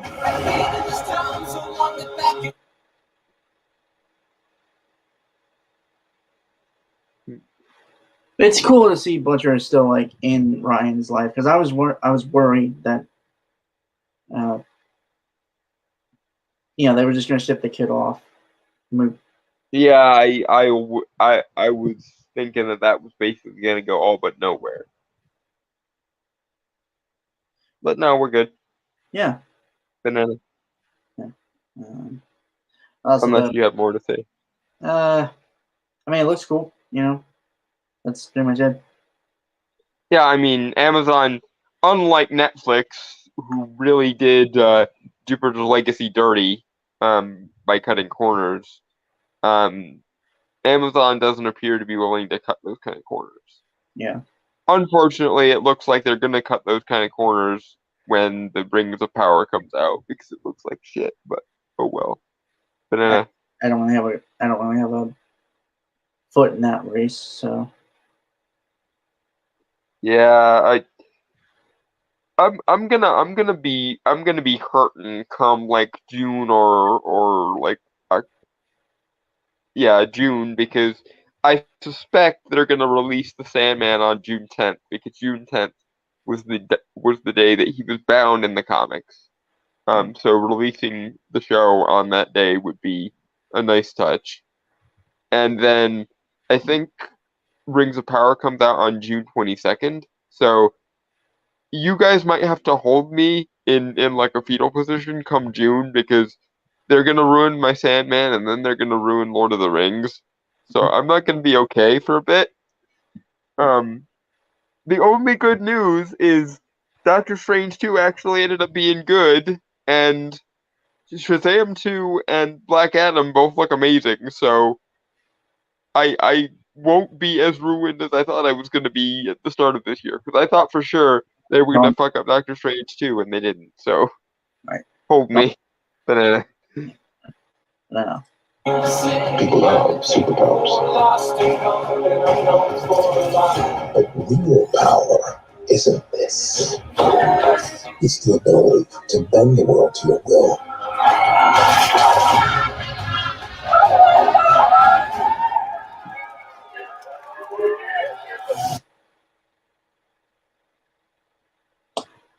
Giancarlo Esposito, if I said a name wrong, I'm so sorry, is a phenomenal actor, and I hope we get more scenes of him. He's really fucking cool. Yeah, the acting in this show is not the problem at all. No.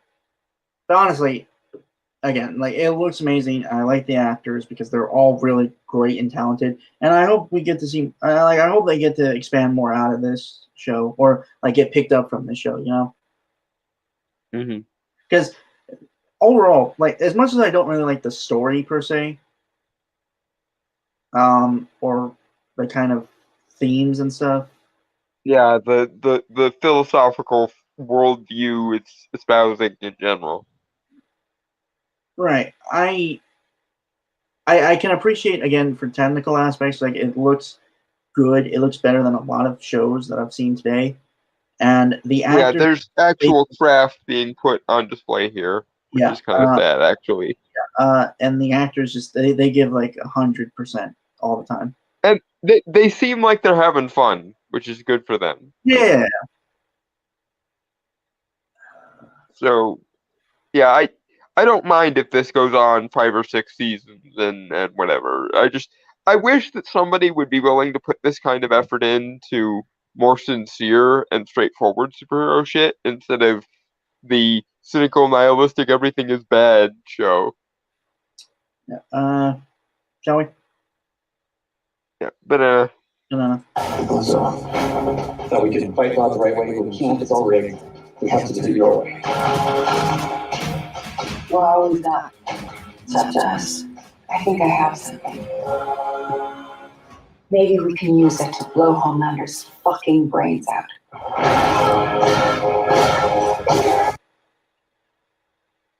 Jensen Ackles as Soldier Boy. Who's basically off-brand Cap for anyone that didn't know. Yeah. I am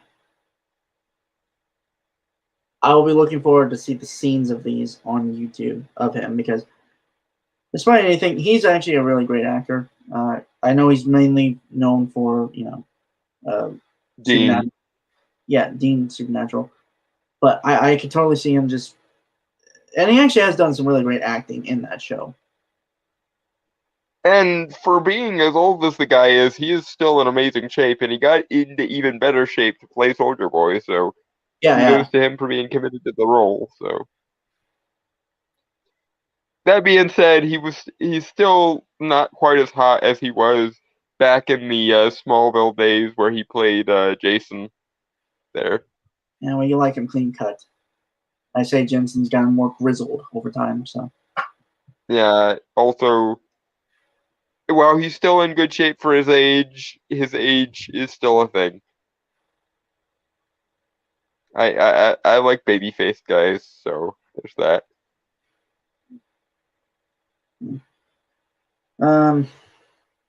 Yeah, I'm still of the account that he probably would be a really great middle ground for Robert Pattinson's Batman and Ben Affleck's Batman, and because he did voice Batman, he did voice Batman in Batman: The Long Halloween animated movies. And from Dean, we know he can play that kind of playboy persona. So. Yeah. And the ostensible tough guy, so yeah.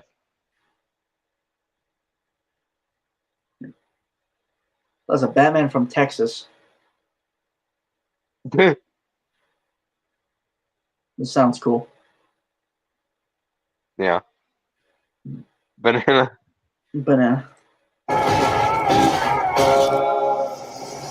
What's this? Makes you a suit for 24 hours. You're gonna need it. The whole point of what we do is that no one should have that kind of power. For once, I'll level the fucking playing field.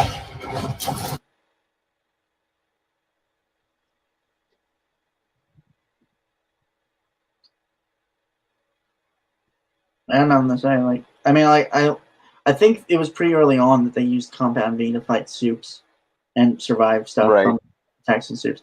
So it's good that they're finally putting that in here. I wonder how they're going to adapt it. I guess is it going to be straight page to screen, or I imagine they're gonna do it as a play on drug addiction. Like he's gonna get addicted to the power. Yeah. Basically, it's gonna corrupt him. So. Also, he had laser eyes like Homer, which is another point of parallel between the two characters. Or is that just a direct reference? I'm wondering if he's just going to take a fuck ton of it so that he's on par with Homelander and then try to beat up Homelander himself. I'd assume if you take too much, it could result in an OD. And you could, if anyone's seen the movie Project Power, which is a great movie from Netflix, by the way. Yeah, you'd basically explode. But but The Boys is the kind of show that would do something like that. Like he gets all jacked up on super roids to take out Homelander. He beats Homelander within an inch of his life, and then he explodes. Yeah. Also, if they do that, Project Power did it first. Yeah. Project Power did it. Also, to some extent, the Kryptonian drug on Superman and Lois is also going that route. And also, the off-brand super soldier serum from Falcon and Winter Soldier very much did the same thing. The idea of a temporary super soldier serum type drug is not exactly new, although there's interesting things you can do with it. So fine. Anyway, Joey. Banana. I show people the real me. They fucking love me.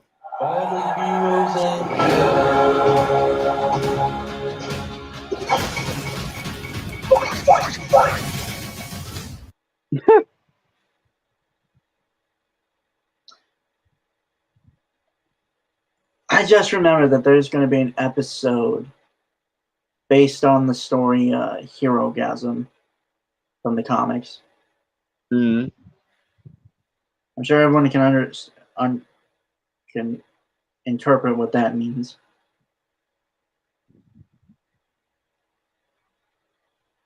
Superhero orgy? Yes.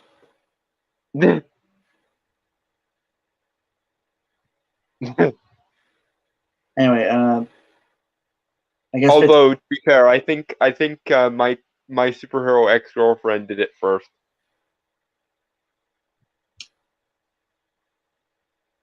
Speaking of things that She-Hulk probably also is drawing attention or taking inspiration from.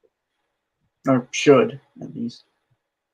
Well, I think it's not even arguable. I'm sure there will be a scene where she's trying to sex the guy and the bed is fucking moving through a wall or something. Enough. Your mind goes to weird places. 15 seconds left, so for now. Yeah, banana.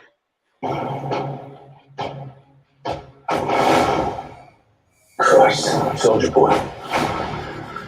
Holy shit! Huh. So he shoots fire from his chest. Maybe that's his Apparently. super. Yeah. Oh, so kind Anyway. of. Yeah. Let me.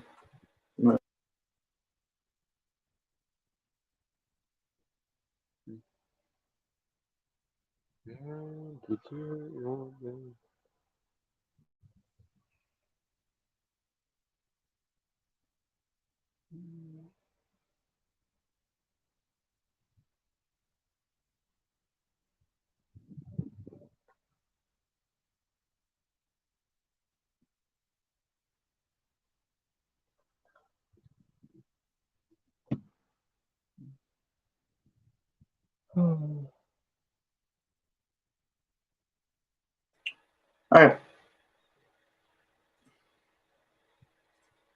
So this one I sent. Actually, I sent like everything besides the first video. Mm-hmm. The Umbrella Academy Season 3 official trailer for Netflix. Hopefully, Netflix doesn't cancel this show too. Yeah, this is one of the last like original shows that Netflix greenlit. So like, please Netflix respect the successful shows you do. I mean, if fucking Stranger Things can get $30 million an episode, then you could do a couple more seasons of Umbrella Academy. Also, Right. to be fair, if you're willing to spend $30 million an episode on Stranger Things, you should have been willing to do that on Sandman too, but that's a gripe for another day. Banana. Well, I was gonna. So full disclosure, I've seen the first season. I haven't seen the second season, or well, I haven't seen all of the second season, but I get the kind of gist of it, and I'm fully aware that it is very much an adaptation of the Umbrella Academy stories from Gerard Way and the artist, which I unfortunately do not remember. I feel bad that I don't. Mm-hmm. And I think I'm all caught up as far as the show goes. Right. I have a very loose understanding of how the comics are different. I will but say, I actually sort of like the direction that the show goes in, so I don't mind it. Yeah, I don't mind it either. Like honestly, I'm all for adaptations, as long as they're good. And five is basically my spirit animal. On my bad days, I feel like Vanya. On my good days, I feel like 5. Also, elephant in the room, I guess. Since Elliot Page, or since Ellen Page transitioned or revealed her transition into Elliot Page, and she is now, or they are now considered male. I believe they're also going to have Vanya transition as well and become Victor Hargraves from now on. I don't care because honestly, it sort of makes sense for Vanya's character because Vanya has always been very uncertain of herself and has always felt unspecial and unwanted and appreciated. So that kind of vulnerability does kind of lend itself to that sort of thing. Right. I do wish that Elliot had waited until after the wrapping of Umbrella Academy to transition so that we could at least see the end of Vanya's story, but unless they social justicize it, which they might, I have no problem one way or the other with Vanya becoming Victor, although I do like Vanya's name just on general rule. And I do really like Vanya's character, so I'm going to be annoyed if they change her character because the gender change. So, yeah, sorry. No, I was just. Banana. I found the artist who did Umbrella Academy, which is Gabriel Ba. Cool. Yeah. Well, I felt bad that I excluded him because it was good. It was good art. Yeah. He's both parties who did the original Umbrella Academy are very good at the jobs. Yeah. Anyway, Banana. This isn't your home. What are you talking about? This is the Umbrella Academy. This is the Sparrow Academy. Yes. When we jumped here, we created a time paradox. Our little paradox brought forth the freaking Kugel Blitz. What the hell? I will say the time travel in here makes kind of more sense, I suppose, than like. I mean, it is always adding new elements and stuff. Mm-hmm. To things, but it does seem somewhat open, closed loop. I think, like we're just experiencing the loop in first person with the characters. Yeah. Although to be fair, minor linguistics nerd nitpick. I know the point of it being called the Kugelblitz is it's a very silly word and whatnot, but if you're gonna make up a silly word relating to timelines collapsing and multiverses crossing over and whatnot, the correct term probably should have been Chronoblitz, just because chrono means time and all.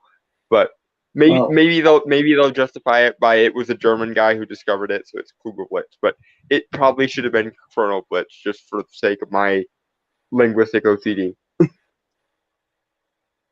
Banana. Hell is Kugelblitz? Essentially, we're screwed.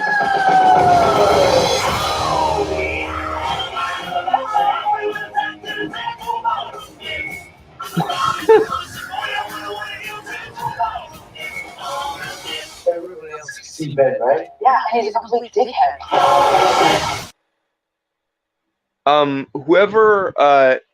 Whoever decided to put Ballroom Blitz as the trailer music this time, you, sir or madam, deserve a fucking raise. Because given that Kugelblitz is a thing now, tying that in with Ballroom Blitz is just glorious. Right. Although, to be fair, in context, the correct answer probably would have been let's do the time warp again, but whatever. I think they did that for another trailer. Probably. What I was gonna. You're not gonna interrupt me again, are you? Go ahead, Jesus. All right. What I was gonna say. I like how these shows like this, Doom Patrol, kind of Stargirl. Though Stargirl is a little more paint by the numbers superhero story. Mm-hmm. Not saying that as a negative. I'm just pointing that out. Yeah, descriptive. Yeah. They are good at incorporating various forms of music into things like trailers and the show itself. Mm-hmm. Pretty much, I need to catch up on Doom Patrol. I really liked how in Umbrella Academy Season 1 they used I Think We're Alone Now after Reg's funeral there. Yeah. It's funny. It's actually how I learned about the song Constantinople. That's right. When Five is getting cornered in the donut shop there, Istanbul, not Constantinople, started playing. It's a good song. I actually have it on a playlist. Yeah, I really love that song too. Yeah. Anyway, Banana. Banana. They're all dickheads. Dickheads who can fight. Next person to say dickhead is getting a punch to the throat. Dickhead. Oh, my boy We caused a Five. paradox, and that paradox is swallowing things. How old do we have? 4, maybe 5 days before the rest of existence is what's. Not to mention we've been replaced. But You know they cut out the following scene where he literally just punches every single one of the motherfuckers in the throat. Because that's R5. Yeah. I've also noticed something with like these kind of end of the world scenarios because they're doing that every season now. Well, to be fair, they're fucking around with time and existence and every other fucking thing, so... True, fair enough. But what I'm noticing is that the time it takes to try and save the world is getting shorter. Mm-hmm. And it's making me think, maybe, ever since like the first time travel film, which I assume would be 5 himself, like traveling to the future and stuff. That's a good question, because it really seemed like the world ending when it does was kind of a fixed point in time, and that's why the Time Bureau was all anal about it, because it was supposed to happen that way. Yeah, so it's interesting because it seems like it's going down in terms of time to stop. Well, probably because they keep fucking over time and they don't really fix it. They just fix it enough that it avoids the disaster, but they don't actually fix the timeline in any way. Like, if this show is still able to continue, I wonder how they will end it, like in terms of a finale. Probably just literally everything in the world blows up. Oh, that would, I don't know, that feels kind of cheap.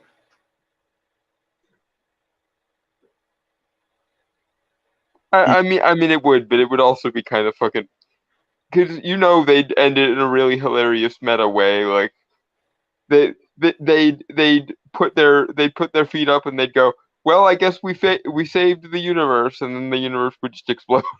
Yeah. Shall we? Yeah, but a bunch of blobs and cubes and birds and shit. Your team's good, but I don't think you're better than me. I ended the world twice, and you were just meat and spandex. Dad didn't adopt us as babies, but those babies still existed here. So, if you ever see your other self, Sleep with them. avoid them. What the hell is wrong with you? Oh, come on. As if you climb Luther Mountain.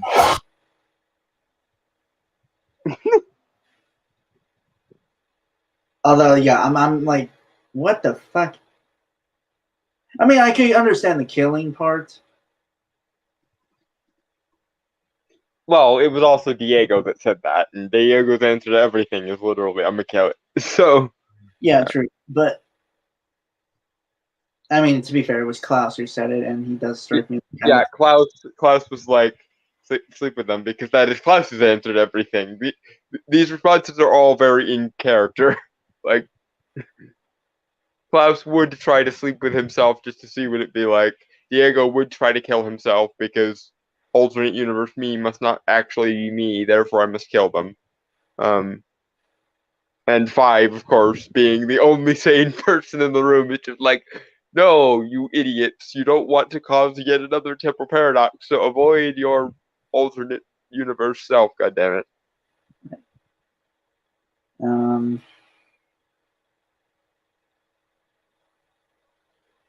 Anyway, go. Banana. You can climb Luther Mountain. Everybody was crazy! Why did you do this to me? This is your fucking birthday!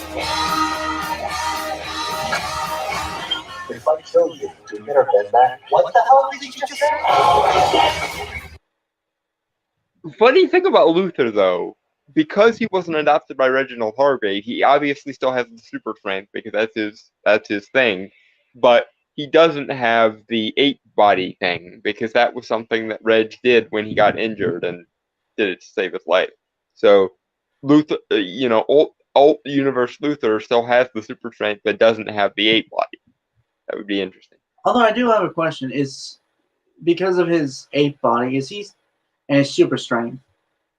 Because his head wasn't detached from the ape body, Right. from the body. It's his body that's been mutated into an ape. Right. He's technically stronger, even more stronger, because of an ape's physical. Yeah, because he still has the super strength, and then when you add an ape's musculature and an ape's mass onto it, then yeah, he's stronger than alt universe Luther if they ever came to blows. I can't believe I never pieced that together since the show started. Yeah, because they stack. He still has the super strength, and then when you add the ape's musculature on top, it's kind of like if somebody gave Clark Kent the super soldier serum from Captain America, he would just be fuck off strong at that point. I mean, technically already is, but well, but that's what I'm saying. The power step, or perhaps a better example, if they found someone who was big like Cap, who was still purer than Driven Snow like Cap, and gave him the super soldier serum, he would effectively be stronger than our Captain America because he would have had whatever strength he already had in addition to whatever the super soldier serum magnified. Whereas our Captain America is a little guy, and so even though he has the super soldier serum, he's a little guy with the super soldier serum, as opposed to if you give somebody who already was strong the super soldier serum, they would be obviously stronger than Cap. Yep, banana.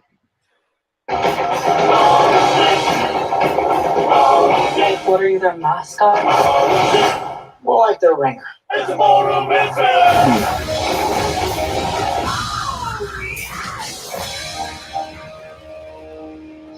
Five is still my spirit animal. God damn it. Nothing for you. I still love Five. Right. Five is so me in relation to all this.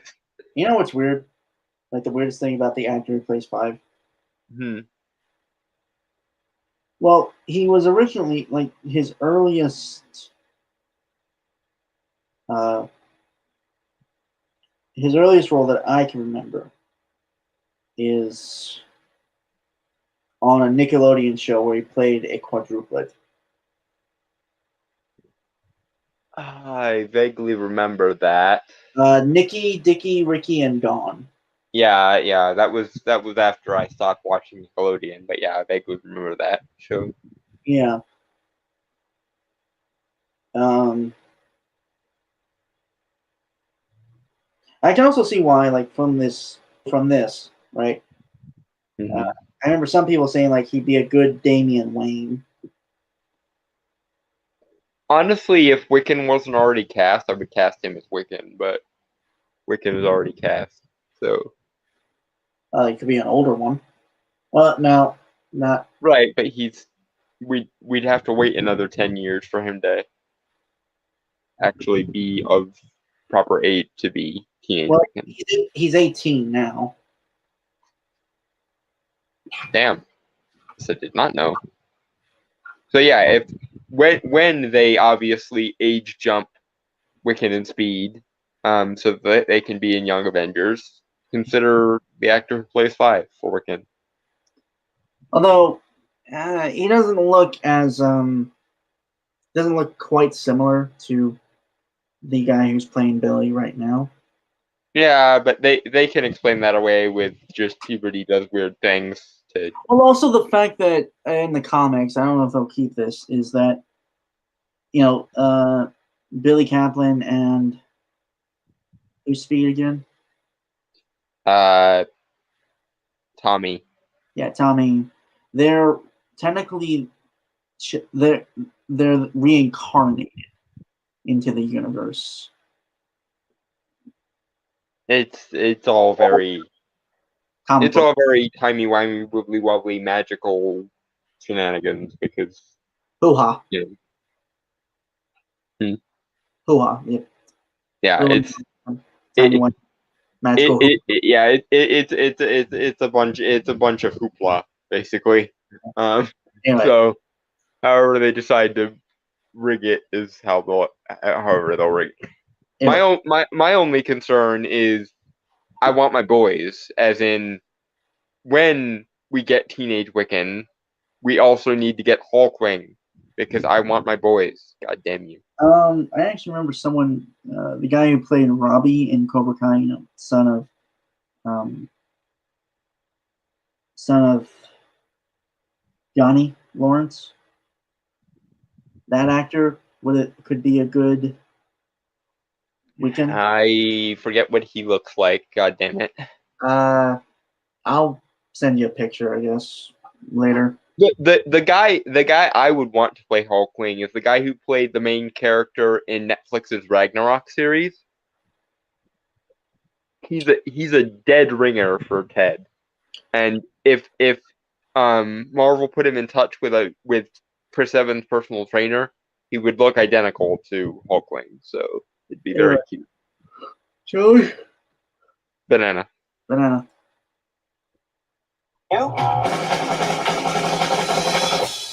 Spoiler alert.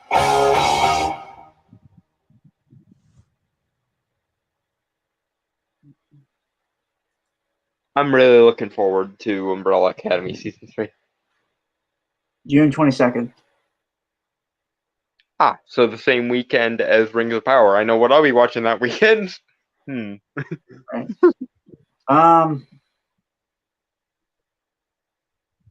don't really have anything else to say. So with that, folks, I want to say goodbye, adios, aloha, auf Wiedersehen, sayonara, peace, cheers, and Fuck off.